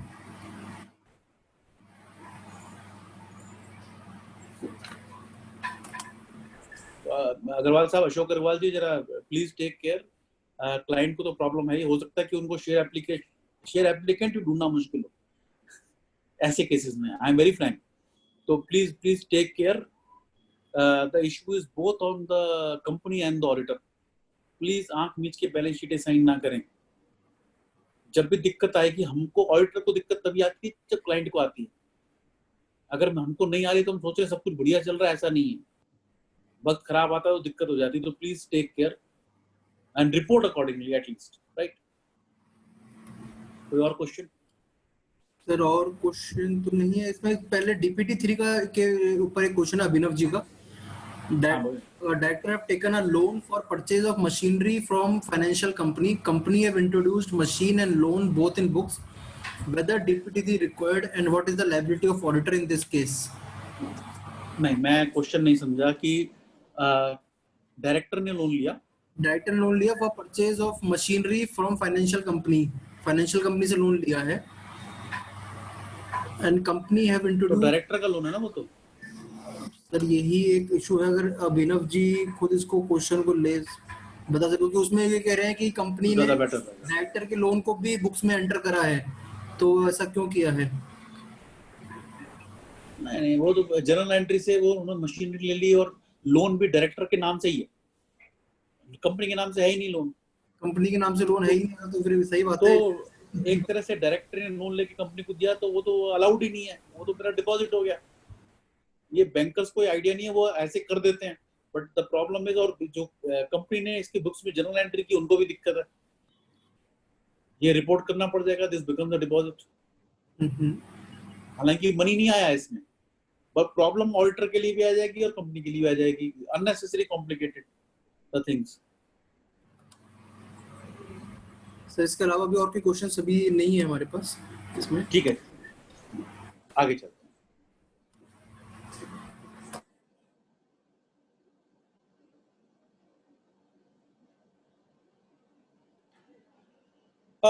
एमएसएमई की बात करते हैं अगले 10-15 मिनट के अंदर। एमएसएमई की अगर बात करूं तो 1 जुलाई 2020 से पहले क्या था, उसमें यह था कि अगर आपकी मैन्युफैक्चरिंग है तो आपकी प्लांट मशीनरी क्या होगी, माइक्रो, स्मॉल और मीडियम। माइक्रो अगर 10 लाख, आपके 25 लाख से नीचे है, स्मॉल 25 लाख से 5 करोड़, और मीडियम 5 करोड़ से 10 करोड़। और अगर आपकी एमएसएमई सर्विसेज में है तो इक्विपमेंट की वैल्यू की बात करते हैं, माइक्रो, स्मॉल और मीडियम की, माइक्रो 10 लाख से नीचे, स्मॉल की 10 लाख से 2 करोड़ और मीडियम की 2 करोड़ से 5 करोड़। 1 जुलाई 2020 से ये आपकी गुड सेल यानी मैन्युफैक्चरिंग और सर्विसेज दोनों को मिक्स कर दिया गया, manufacturing and services MSME both. और इसमें माइक्रो, स्मॉल और मीडियम को कैसे डिफाइन किया गया, माइक्रो वो होगी जिसकी प्लांट मशीनरी या इक्विपमेंट में इन्वेस्टमेंट 1 करोड़ से नीचे होगी एंड टर्नओवर 5 करोड़ से नीचे। स्मॉल वो होगी जिसका इन्वेस्टमेंट इन प्लांट मशीनरी और इक्विपमेंट 10 करोड़ से नीचे और टर्नओवर 50 करोड़ से नीचे। और मीडियम की जो लिमिट्स है वो 50 करोड़ और 250 करोड़। हम चार्टर्ड अकाउंटेंट्स भी एमएसएमई में रजिस्टर करा सकते हैं, और हम मैक्सिमम लोग micro. I would be very happy कि अलवर से कुछ लोग यहां से निकल के यहां तक तो आए, 5 करोड़ से 50 करोड़ की लिमिट। अभी तो सारे के सारे हम लोग, मतलब कि सारे के सारे तो नहीं कहूंगा, काफी लोग हम लोग माइक्रो में हैं, तो we have to at least go to small then medium. हम भी रजिस्ट्रेशन करा सकते हैं और कराना चाहिए। देन फर्दर क्या किया, आप इस्टेब्लिशमेंट, आपको नई एमएसएमई इस्टेब्लिश करनी है तो आपको एक नया अप्लाई करना पड़ेगा, उद्यम रजिस्ट्रेशन, दैट इज udyogAadhar.gov.in के ऊपर। और रजिस्ट्रेशन आप उसमें डिटेल ऑटोमेटिकली फिल करेंगे तो रजिस्ट्रेशन ऑटोमेटिकली हो जाएगा। अगर आपकी दोनों सीलिंग्स क्रॉस करती हैं, दोनों लिमिट्स क्रॉस करेंगी, तब आप, अगर आपकी दोनों में से कोई भी एक क्राइटेरिया क्रॉस कर जाएगा तो आप नेक्स्ट क्राइटेरिया में चले जाएंगे। और कोई भी को अगर ऊपर से नीचे आना है, यानी माइक्रो से स्मॉल में जाना है, माइक्रो मान लीजिए 1 करोड़ 10 करोड़ की लिमिट है और आपकी टर्नओवर से बढ़ के हो गई 11 करोड़, तो आप चले जाएंगे स्मॉल में। लेकिन आप स्मॉल से अगर आपने माइक्रो में वापस नीचे आना है तो आपकी लिमिट दोनों की दोनों 1 करोड़ और 10 करोड़ से नीचे आएंगी, दोनों लिमिट कम होंगी, तो आप लोअर कैटेगरी में आएंगे। और मान लीजिए मेरी 5 यूनिट्स हैं 5 डिफरेंट स्टेट्स के अंदर, 5 डिफरेंट लोकेशन में, जिसके 5 डिफरेंट जीएसटी नंबर हैं, उन सबका अगर एक ही पैन है, सबका एक ही पैन होगा, तो उस केस में सबको मिला के सिर्फ एक ही रजिस्ट्रेशन होगा उद्योग आधार के अंदर, उद्यम रजिस्ट्रेशन के अंदर।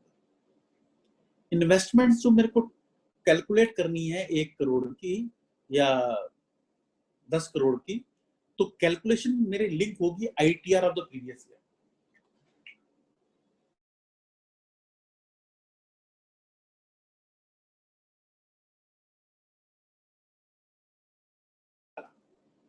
उन्होंने कहा था कि उन्होंने क्या कहा, उन्होंने कहा हम आपके रजिस्ट्रेशन को आईटीआर और जीएसटी से लिंक कर देंगे, तो आपके आईटीआर के बेस के ऊपर हम प्लांट मशीनरी की वैल्यू कैलकुलेट कर लेंगे। मुझे नहीं पता कैसे करेंगे, क्योंकि प्लांट मशीनरी की वैल्यू अगर मेरे आईटीआर में हो तो वो होती है मेरे WDV में।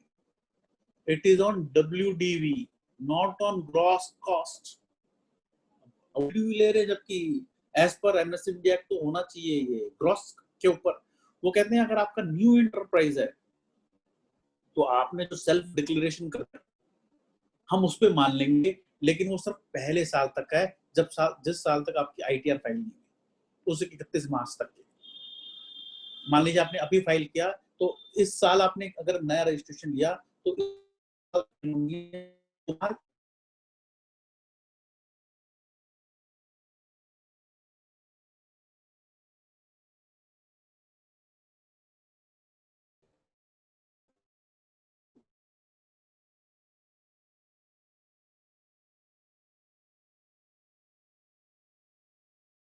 फर्नीचर एंड फिटिंग्स ये वहीं से ले लेंगे, आपके डब्ल्यूडीबी पे ले लेंगे। और अगर आप पहली बार डिक्लेरेशन दे रहे हैं तो आपकी इनवॉइस वैल्यू, चाहे आपने फर्स्ट हैंड लिया सेकंड हैंड लिया, एक्सक्लूडिंग जीएसटी, इस बेसिस पे आप अपना डिक्लेरेशन फाइल करेंगे। तो सिर्फ पहली बार यहाँ कर रहे हैं, अगली बार तो मेरे हमेशा कमी होती जाएगी, जबकि इंटेंशन एमएसएमई के अंदर डब्ल्यूडीबी नहीं है। तो यहाँ पर इनका ये सिस्टम थोड़ा सा गड़बड़ा जाएगा जो मुझे लगता है। एंड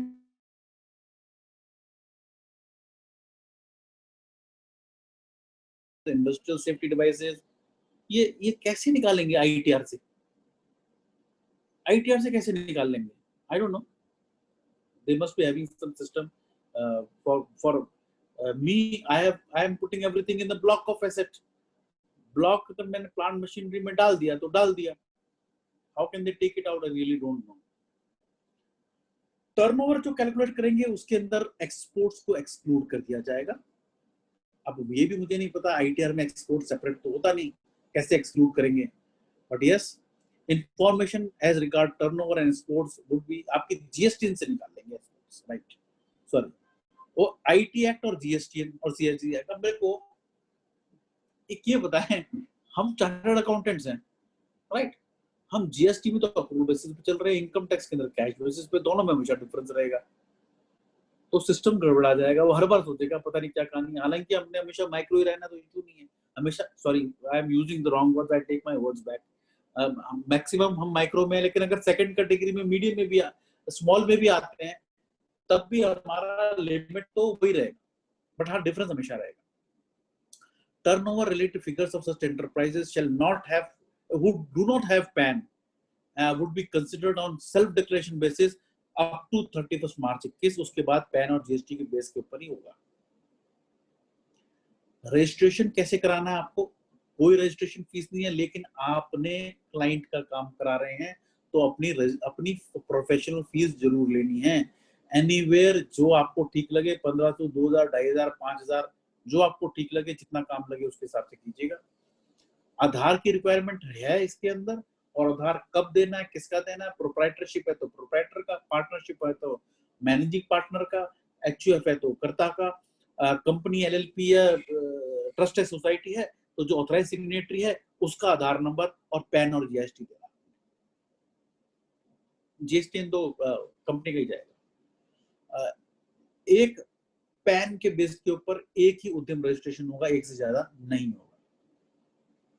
अब आपके क्लाइंट एग्जिस्टिंग है, जिन्होंने ऑलरेडी उद्योग आधार नंबर वगैरह वो सब ले रखा है, तो उनको 1 जुलाई 20 के बाद से दोबारा रजिस्ट्रेशन कराना है उद्यम रजिस्ट्रेशन पोर्टल के ऊपर। जो भी मेरे रजिस्टर्ड है सबको रिक्लासिफाई किया जाएगा। आपको पैन और आधार को लिंक, पैन और जीएसटी को लिंक करना है। वो जो मेरा पुराना रजिस्ट्रेशन है सिर्फ 31 मार्च 21 तक वैलिड है। तो आप जिस लोगों ने अपने ले रखे हैं, क्लाइंट ले रखे हैं, प्लीज री रजिस्ट्रेशन का प्रोसेस चालू कर दें, राइट? ट्रांजिशन पीरियड में उन्होंने यही कहा, जो ट्रांजिशन पीरियड में 31 मार्च 2021 तक का है, any enterprise having Udyam registration number shall update his information including the ITR and GST return. और जब तक वो पहले साल तक तो उसका सेल्फ डिक्लेरेशन बेसिस चलेगा, उसके बाद आईटीआर और जीएसटी रिटर्न के बेसिस के ऊपर होगा। Failure to update the relevant information, suspension of the status हो जाएगा जो उसका रजिस्ट्रेशन है। अगर वो कह रहे हैं कि बढ़ेगा तो कैसे बढ़ेगा, ग्रेजुएशन और रिवर्स ग्रेजुएशन, एक लेवल से माइक्रो से स्मॉल में, स्मॉल से माइक्रो में, स्मॉल से मीडियम में, वो अपर और नीचे कैसे होगा वो आपका टू जो आपके जीएसटी में आईटीआर से लेंगे वो स्टेटस 1 साल तक वैलिड रहेगा दोनों केसेस के। That system will do automatically, right. फिर हुआ क्या, ये एमएसएमई का जो एक्ट है ये है मेरा एमएसएमई एक्ट 2006। एकदम से इसमें इंटरेस्ट आया, अभी आया, पर ये पिछले साल से आ गया था। पिछले साल मेरा नोटिफिकेशन आया था, नोटिफिकेशन डेटेड 2 नवंबर 2018। और ये जब आया तो उसमें उन्होंने क्या कहा, एमएसएमई मिनिस्ट्री ने, उन्होंने ये कहा कि जो भी कंपनीज माइक्रो स्मॉल एंटरप्राइजेस से गुड्स या सर्विसेज ले रही हैं और 45 दिन में पेमेंट नहीं कर रही हैं, उनको हाफ ईयरली रिटर्न भेजनी है एमसीए को। क्या, amounts of payment due and the reason for the delay, right, and the reason for the delay. और ये कैसे करनी है, इसके लिए उन्होंने बोला एमसीए को। तो एमसीए ने क्या कहा, एमसीए ने specified companies furnishing of information about payment to micro and small enterprises suppliers order 2019 एक नोटिफाई कर दिया। उन्होंने ये एक नोटिफाई कर दिया। अब इसके अंदर उन्होंने क्या कहा इस फॉर्म के अंदर कि ये हालांकि सिर्फ कंपनीज के लिए है, लेकिन एक्ट सबको एप्लीकेबल है, प्रोप्राइटरशिप, पार्टनरशिप, जिसका भी आप ऑडिट करते हो अगर आप ध्यान करेंगे तो 3CD में भी आप सर्टिफाई करते हैं, 3CD में भी सर्टिफाई कर रहे हैं, तो सब जगह कर रहे हैं, तो इसका आप ध्यान रखिएगा कि इसको सर्टिफाई करना है। ये मेरे को जो एमएसएमई फॉर्म भरना है, ये भूल जाएं, इसका मेरे को हाफ ईयरली करना है। तो मेरा जो 30 अप्रैल 2020 तक करना था, हो सकता है आपने कर दिया या अभी तक नहीं किया। और प्लीज ये जो फॉर्म है ये CLFSS 2020 में नहीं है। अभी तक जिसका नहीं किया है 31 मार्च 20 का प्लीज फाइल कर दें। ये इस स्कीम में नहीं है क्योंकि ये कंपनी लॉ के अंदर फॉर्म ही नहीं है, राइट। रीजन ऑफ डिले भी देना है इसमें। और सबसे बस एक ही खुशी की बात यह है कि इसमें प्रोफेशनल को सर्टिफाई नहीं करना, जो कंपनी का डायरेक्टर है वो करेगा, उसका CEO है या CS है वो करेगा, किसी और को नहीं करना।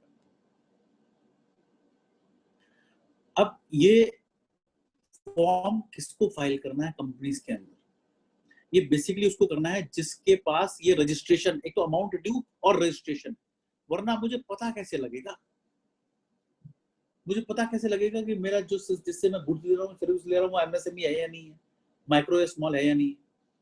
मैं तो तभी कहूंगा अगर उसके पास मेरा उद्योग आधार है, अब मेरे पास उद्यम रजिस्ट्रेशन हो जाएगा और आउटस्टैंडिंग अमाउंट ड्यू हो। अगर मेरा 31 मार्च 20 को कोई आउटस्टैंडिंग ड्यू नहीं है या 30 सितंबर को आउटस्टैंडिंग ड्यू नहीं है, तो मेरे को ये फॉर्म नहीं भरना। लेकिन बैलेंस शीट में जो मेरे को इंटरेस्ट का प्रोविजन है वो सब कुछ करना है। मीडियम एंटरप्राइजेस कवर्ड नहीं है इस फॉर्म में, और सिर्फ मैन्युफैक्चरर या सर्विसेज प्रोवाइडर्स ही हैं। Traders are not covered. ये डिफॉल्ट क्या होता है,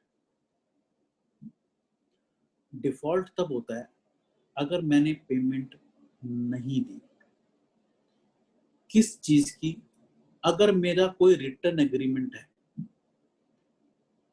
तो नॉट 45 दिन, मान लीजिए मैं गुड्स परचेस कर रहा हूं किसी से और मेरा उससे एग्रीमेंट है कि मैं तुमको 90 दिन में पेमेंट करूंगा, तो कहते हैं 90 दिन तो तुम्हारे सिविल है। अगर वो एमएसएमई है तो नो 90 डेज, 45 डेज। अगर 10-15 दिन का एग्रीमेंट है तो 15 डेज, 30 डेज का है तो 30 डेज, 60 डेज का है तो 45 डेज। और मेरा अगर एग्रीमेंट राइटिंग में नहीं है देन 15 डेज। माल आया, एक्सेप्ट किया, 15 दिन में पेमेंट दो, नहीं दिया then interest, compound interest monthly 3 times the bank rate. सबको पता है ये, और सबको ये भी पता है कि जो ये इंटरेस्ट है ये इनकम टैक्स में अलाउ नहीं होता है, नहीं होता है। And this is applicable to even sole proprietor, partnership firm, LLP, जो भी बिजनेस कर रहा सबको एप्लीकेबल है। कंपनीज को तो सिर्फ फॉर्म एमएसएमई 1 भरना है, बस एमएसएमई फॉर्म भरना है, लेकिन एप्लीकेबल सबको है। अब इश्यू सिर्फ ये आएगा मेरे को कोविड-19 के अंदर, यस पेमेंट डिले, अप्रैल मई जून में तो पेमेंट काफी डिले रही है। ये बैंक का रेट 3 टाइम्स इंटरेस्ट का पेमेंट करेंगे। बुक्स में प्रोविजन, अभी मार्च 20 का ऑडिट करोगे आप, मार्च 21 में क्या करोगे? बुक्स में प्रोवाइड, और प्रोवाइड नहीं करते तो अब 3CD में भी डिस्क्लोजर देना है, तो ऑडिटर क्या करेगा? उसको तो क्वालिफाई करना पड़ेगा, प्रोविजन नहीं किया तो।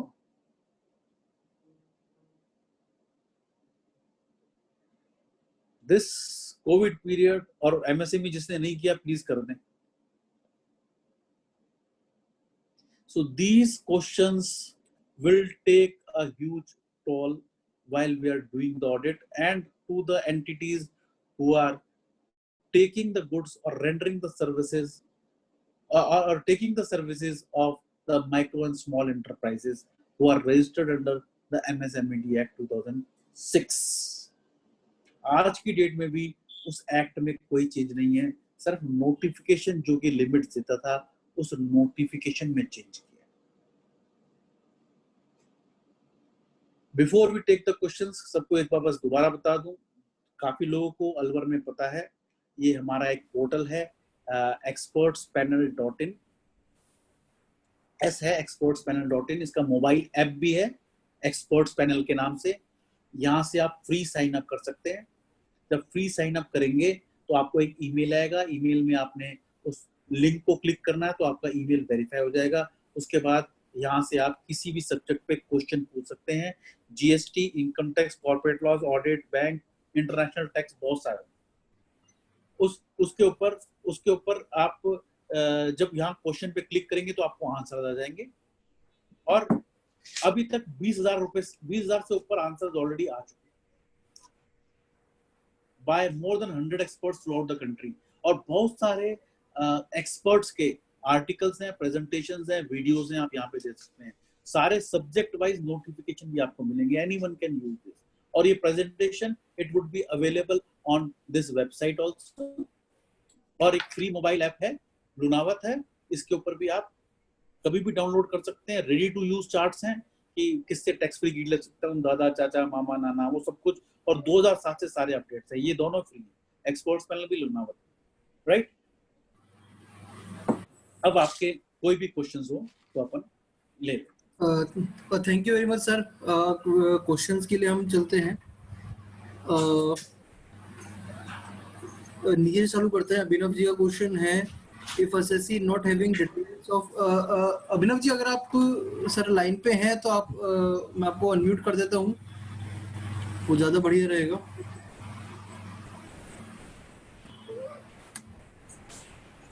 हाँ जी सर। सर नमस्कार प्रमोद जी। हाँ नमस्कार अभिनव जी। सर बहुत बढ़िया सर, आपका एक्सपर्ट मायर का तो पूरा यूज कर रहे हैं हम। अरे sir, so nice of you, thank you sir. Sir मैं पूछ रहा था, जो 3CD में हमको ये आंसर करना पड़ता है कि एमएसएमई को पेमेंट टाइम पे हो रहा है या नहीं हो रहा है, उसमें 45 डेज की जो लिमिट है। अब जो हमारे क्लाइंट हैं वो एमएसएमई की कोई डिटेल नहीं रखते वेंडर्स की, या वो मंगाते भी हैं वेंडर से तो कोई एमएसएमई की डिटेल अपनी भेजता नहीं।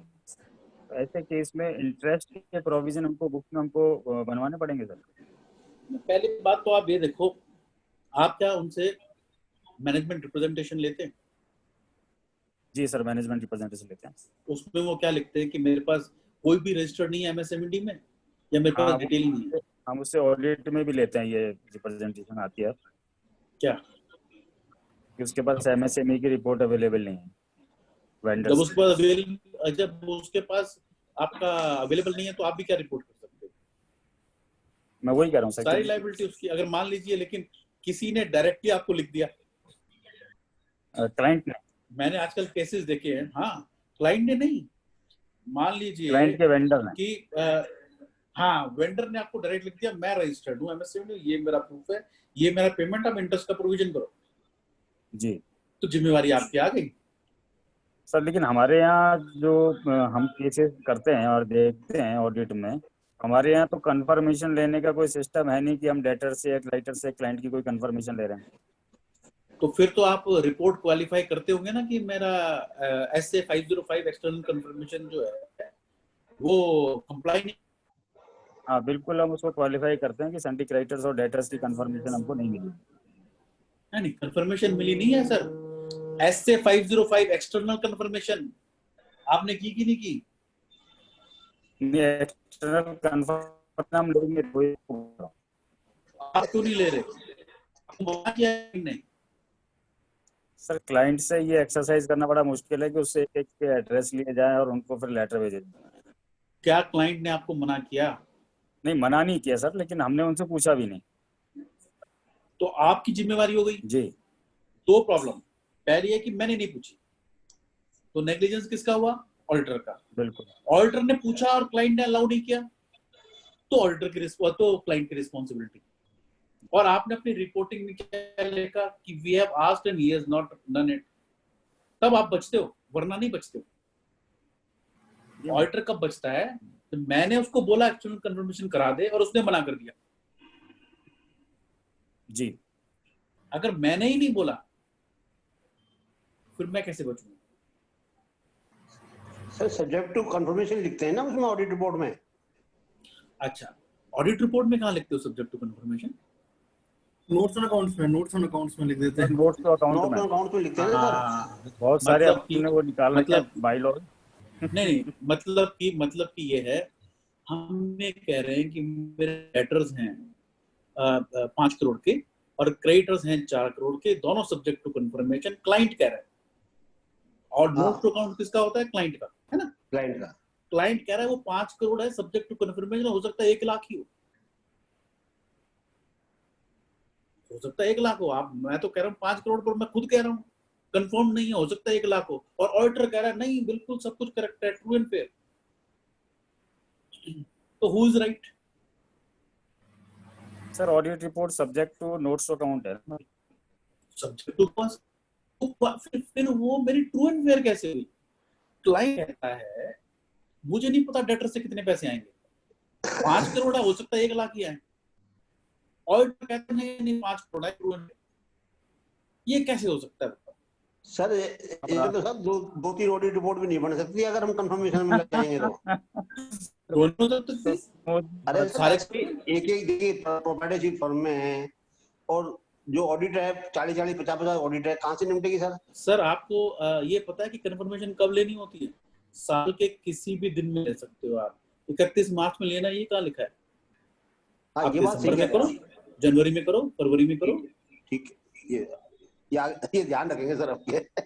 और सर ये नोट्स टू अकाउंट्स में ये आपके डेटर्स क्रेडिटर्स में सब्जेक्ट टू कंफर्मेशन तो लिखना, मैं पहले भी बोल के गया हूँ। वहां लिख दिया तो समझ लो जब भी डीसी में केस आएगा आपके फेवर में नहीं रहेगा, अगेंस्ट रहेगा। तो लिखे नहीं क्या? सर क्लाइंट कह रहा है subject to confirmation, how can auditor say it is true and fair? नहीं लिखे नहीं सर उसको, बताओ आप। क्लाइंट कह रहा है मुझे नहीं यहाँ पर। सर आप समझो ना, मैनेजमेंट ने ये कहा, प्रोप्राइटर है, पार्टनर है, उसने ये कहा मुझे नहीं पता इसके कितने पैसे आएंगे, और सीए कह रहा नहीं जी आ जाएंगे। ऐसे कैसे? अच्छा सर हमने मान लो सर, नहीं जैन साहब सर, हमने मान लो उनको भेज भी दिया कंफर्मेशन पार्टियों को, किसी का रिप्लाई नहीं आता है तो क्या समझेंगे फिर अपन? सर उसके बाद मेरा ऐसे पूरा है 505 जो कहता है आपने फर्दर क्या एक्शन लिया, आपने फर्दर क्या ऑडिट प्रोसीजर किए। अगर आपने वो डॉक्यूमेंट कर लिया तो आप बच गए, आपको कोई दिक्कत नहीं आएगी। कोई दिक्कत नहीं है ना? नहीं हम सर, मेरी पूरी बात सुन ली ना आपने। मैंने क्या बोला? आपने फर्दर ऑडिट प्रोसीजर कर लिया और उसको डॉक्यूमेंट कर लिया तो कोई दिक्कत नहीं आएगी।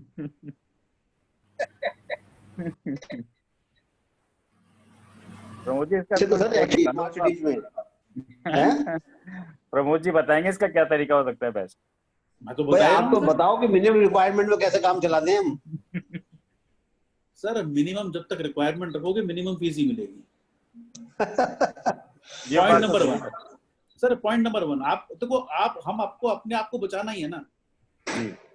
मेरे पास कोई ऑप्शन नहीं है, मेरे को डॉक्यूमेंटेशन तो पूरी करनी पड़ेगी। अगर वो मेरे को एक्सटर्नल कन्फर्मेशन, उसको बोलो भैया तू भेज सबको, जो देंगे नहीं देंगे मुझे नहीं पता, भेज भाई। आपके सोचो ना, जितने आपके उसके क्लाइंट है सबके पास उसके पास जा रहा है, मेरे ऑडिटर ये हैं, ये उनका एड्रेस है, उनको कंफर्मेशन भेजो। क्या आपकी एडवर्टाइजमेंट नहीं हो रही? हाँ बिल्कुल, आपको इनडायरेक्ट फ्री की एडवर्टाइजमेंट मिल रही है, आप कह रहे हो नहीं नहीं नहीं मुझे नहीं करना। ये बात सही कह रहे हैं सर आप। कितने लोगों के पास आपका नाम जाएगा? आपने उसमें से सैंपलिंग बेसिस पे चूज करने हैं, सबको नहीं भेजना, चलो मान लिया मैंने, पर फिर भी 50 लोगों को तो जाएगा। बिल्कुल। नहीं तो कंफर्मेशन तो सबको को भेजना पड़ेगा सर। नहीं सर, सैंपलिंग बेसिस पे कर सकते सर ड्यू डिलीजेंस करनी पड़ेगी उसमें। अपना सैंपलिंग बेसिस पे करिए आप। हमने इनको चूज किया, क्या है क्या ऐसे 505 करवाते सर इसको। हाँ जी आपके करवाइए भाई। करवाएंगे सर इसको। यार जिस ढंग से रिक्वायरमेंट है ना, उस ढंग से तो पता नहीं ऑडिट ये स्मॉल सिटीज में तो नहीं हो सकती सर। हाँ सर सब जगह हो सकती है सर। मैं छोटी छोटी जगह पे जाता हूँ सर, मैं मानता हूँ पहले नहीं कर रहे थे, बट मैं कई सालों से बोल रहा हूँ, कुछ लोगों ने चालू कर दिया है, everyone is having a good result. Sir ये जितनी मैं डॉक्यूमेंटेशन वगैरह सब कुछ करता हूँ, जब बैलेंस शीट वगैरह सब कुछ बनवाने में उनकी हेल्प कर देता हूँ, तो ये क्या मैं डॉक्यूमेंटेशन अपने उसके लिए सब कुछ करता हूँ, अपने लिए कुछ नहीं कर सकता। ये बात सही है। नहीं मैं समझ रहे हैं सर, आपको पॉइंट समझ रहे हैं, अब क्या करेंगे इसको स्टार्ट। अपने लिए भी मैंने डॉक्यूमेंटेशन सब कुछ। आपको क्या लगता है जो बिग 10, 20, 50 हैं, उनकी जो डॉक्यूमेंटेशन होती है, जो क्लाइंट से साइन कराते हैं, वो भी तो वही तैयार करते हैं। उनको भी तो अपनी सेफ्टी कराने के लिए भी हमको ये सब कुछ चाहिए। क्या चाहिए? फॉर्मेट, ये लो जी, साइन करके देते हैं ना वो। प्रमोद सर एक प्रैक्टिकल प्रॉब्लम हो रहा है। बोलो सर। प्रैक्टिकल प्रॉब्लम ये है सर कि हम जो ऑडिट करते हैं वो एक्चुअली ऑडिट नहीं होती है, हम उसकी बुक्स को रिपेयर कर रहे हैं। यानी कि जहाँ उसकी अवॉइडेंस हो रही है और उस अवॉइडेंस को हम अगर बचा सकते हैं उसकी नॉलेज के बिना, तो हम उसको चेंज करवा देते हैं उसकी बुक्स को, और वो हमारी नोट्स में आ जाता है। वो हमारे नोट्स में क्या आ जाता है? हमारे नोट्स में लिखा होता है। हाँ बाद में उसमें कोई अगर ये सर, नोट पहली बात तो सर, एक सेकंड में आपको पहले यहाँ रुकूंगा। जी सर। मैं अलवर में जितनी बार आया हूँ, हर बार बोल के गया हूँ, नोट्स हमारे नहीं होते। हाँ वो पब्लिक हो गया।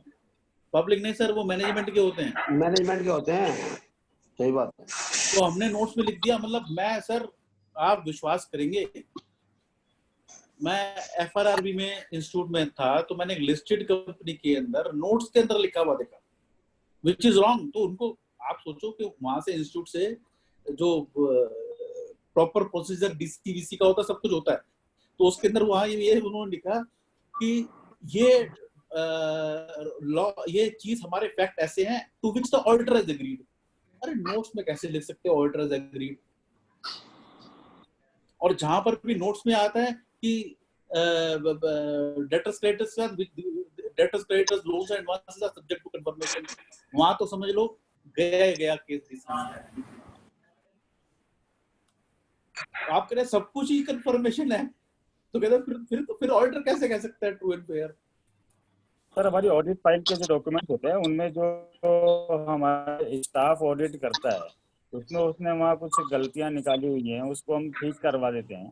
तो वो तो हमारी पार्ट रहता है ना सर ऑडिट का, वो हमारे ऑडिट डॉक्यूमेंटेशन पड़ा रहता है। नहीं सर, आपको जब अपनी ऑडिट फाइल कंक्लूड करनी होती है जी, तो आपको जो चीजें आपने उनसे ठीक करवा दी वो आपको हटानी होती है, उसकी वेटिंग करनी पड़ेगी। Yes sir. सर ये तो देखो, ये तो सर फीस बढ़ाओ क्लाइंटों से, क्लाइंटों से फीस बढ़ानी पड़ेगी सर। बिल्कुल, तो बढ़ाओ ना सर। ये लिए कोविड-19 आ गया सर, बढ़ाएं क्या? सर ऐसा कुछ नहीं है, हम हमारे माइंडसेट में ही है, जिसके काम चालू हो गए सब फीस देके जाएंगे, कहीं कोई नहीं जा रहा। नहीं फीस तो देके जाएंगे साहब, जैसे होटल इंडस्ट्री जाए वो तो बर्बादी हो गई सर। ठीक है, उनके साथ हमारी कुछ सिंपैथी रहेगी, ठीक है ना, हमारे सारे क्लाइंट तो होटल इंडस्ट्री है ना। नहीं सही बात है, क्लाइंट टू क्लाइंट बेसिस पे हम भी सपोर्ट करेंगे उनको, ऐसी क्या बात। सही बात है। चलो बहुत बढ़िया सर, आपका आज और कोई क्वेरी है भाई? सर अभी तो आशीष, सर अभी और भी क्वेरीज नहीं है, तो फिर इनको ठीक है बहुत जी। थैंक्स दिलवाओ। सर अभी कोई क्वेरी नहीं। thank you very much, Speaker sir, for a wonderful presentation. I think you have covered almost all the areas that were required to be clarified or re-virtualized in our memories. जो हम भूल गए थे deposits को लेके, पढ़ा सब है, लेकिन जब कंपनी कर लेती है ऑडिट टाइम पे आती है कि सर ये तो मैंने कर लिया, पैसा ले लिया, अब क्या करें। जैन साहब को है ना क्वार्टरली बुलाओ, जब जाके होगी complaint. Sir quarterly balance sheet closing Jain साहब से करवाया मतलब। अब तो वर्चुअल मीटिंग है ना, क्वार्टरली रख लो जैन साहब की। Agreed sir, agreed.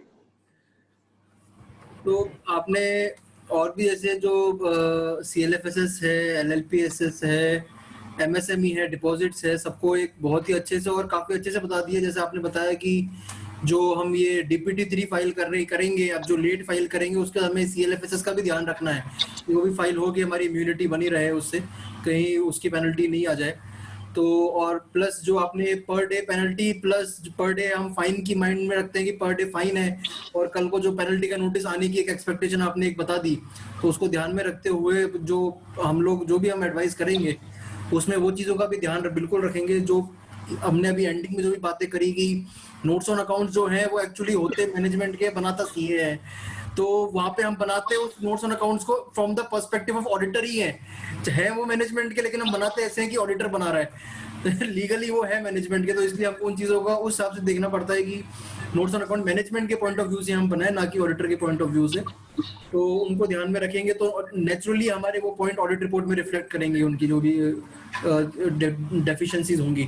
तो thank you very much sir, आपने बहुत अच्छा समय दिया हमको 2 घंटे का। और मैं हमारे state secretary chairman ML Agarwal sir से रिक्वेस्ट करूंगा to please convey vote of thanks to our speaker sir and all the participants. ML Agarwal sir.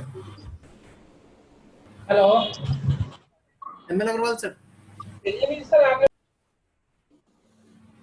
Sir आपने और लेकिन हमारी जो है BP हाई कर दिया इन्होंने जैन साहब ने। क्योंकि एक्चुअल में क्या है कि इतनी कंप्लाइंस जो है, जैसे नोट्स ऑन अकाउंट्स की जो थी, हम जैन साहब बता के गए थे, अब याद आ गया, इसलिए कह रहा हूँ कि जैन साहब का क्वार्टरली एक वेबिनार होना जरूरी है, क्योंकि ये तो कोविड तो रहेगा भी, 1 साल और रहेगा, इसलिए जो है ना, ये नहीं 1 साल से पहले नहीं जाना कोविड, इसलिए अपन को वर्चुअल मीटिंग इनकी क्वार्टरली रखनी है। अदरवाइज अपन जो है क्लाइंट्स के साथ भी नहीं कर पाएंगे और अपन भी खुद भी फंसने के चांसेस रहेंगे। इसलिए क्वार्टरली मीटिंग का एक सिस्टम जो है वो अपन को बनाना पड़ेगा जैन साहब का सहयोग से। जैसे आज काफी बताया जैन साहब ने, तो DPT फाइल नहीं कर रहे थे हम कंपनी की, जो है ना, जिन्होंने लोन ले लिया बैंकों से कि भाई इसकी रिक्वायरमेंट नहीं है, तो आज बहुत नई जानकारियां जो हैं, अपडेशन बहुत जरूरी है।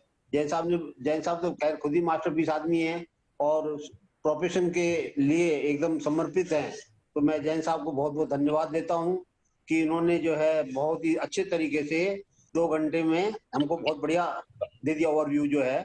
लेकिन इनको एक्चुअली में क्वार्टरली अभी ये अपना ऑडिट पोर्शन है, डॉक्यूमेंटेशन है, एक बार इनका रखना पड़ेगा इनका जैन साहब के साथ क्वार्टरली। तो जो स्पेसिफिक टॉपिक्स हैं हमको हम उसको रखेंगे, जैसे ऑडिट डॉक्यूमेंटेशन है, ऐसे हाँ, डॉक्यूमेंटेशन वगैरह पे रखिए, ताकि है ना जैन साहब का ये है ना अगले महीने रख लीजिए या जितनी जल्दी हो सके वो रख लीजिएगा, क्योंकि कंपनी एक्ट का अपने को ऑडिट भी करना है। 30 सितंबर लास्ट डेट है, उससे पहले निपटाना है कंपनी का, तो इसलिए जो है। अच्छा जैन साहब से एक चीज में पूछना चाहता हूँ, जैन साहब हेलो। हाँ बोलो सर, बोलो सर। जैन साहब ये इसमें ये अभी सेंट्रल गवर्नमेंट ने कुछ बढ़ाया ना, MC ने कोई डेट बढ़ाई है किसी AGM की? नहीं सर, AGM की डेट वही 30 सितंबर है लास्ट। सर वो एक्ट के अंदर 180 दिन है, वही है अभी तक। अच्छा 180 दिन वही है ना, इसमें कोई इंक्रीमेंट नहीं है ना? No sir. अच्छा, थैंक यू सर। और आपने सब इतना, मतलब आप तो खैर खजाना हो उसके कम, लेकिन आप हमें जिस दिन भी आप आते हो ना, उस दिन हम सारे भूल जाते सारे कि जैन साहब क्या बता गए हैं, उसमें भूल जाते हैं हम सबके साथ। Thank you very much Jain साहब, बहुत ही अच्छा प्रेजेंटेशन, बहुत बहुत धन्यवाद sir. Thank you very much सबको, बहुत बहुत धन्यवाद। Thank you Pramod ji. Thank you Aman ji, thank you. अच्छा Abhinav ji, thank you very much. Thank you sir. I thank all the participants जिन्होंने आज हमारे साथ 2 घंटे साथ बिताए हमारे साथ और सर को सुना।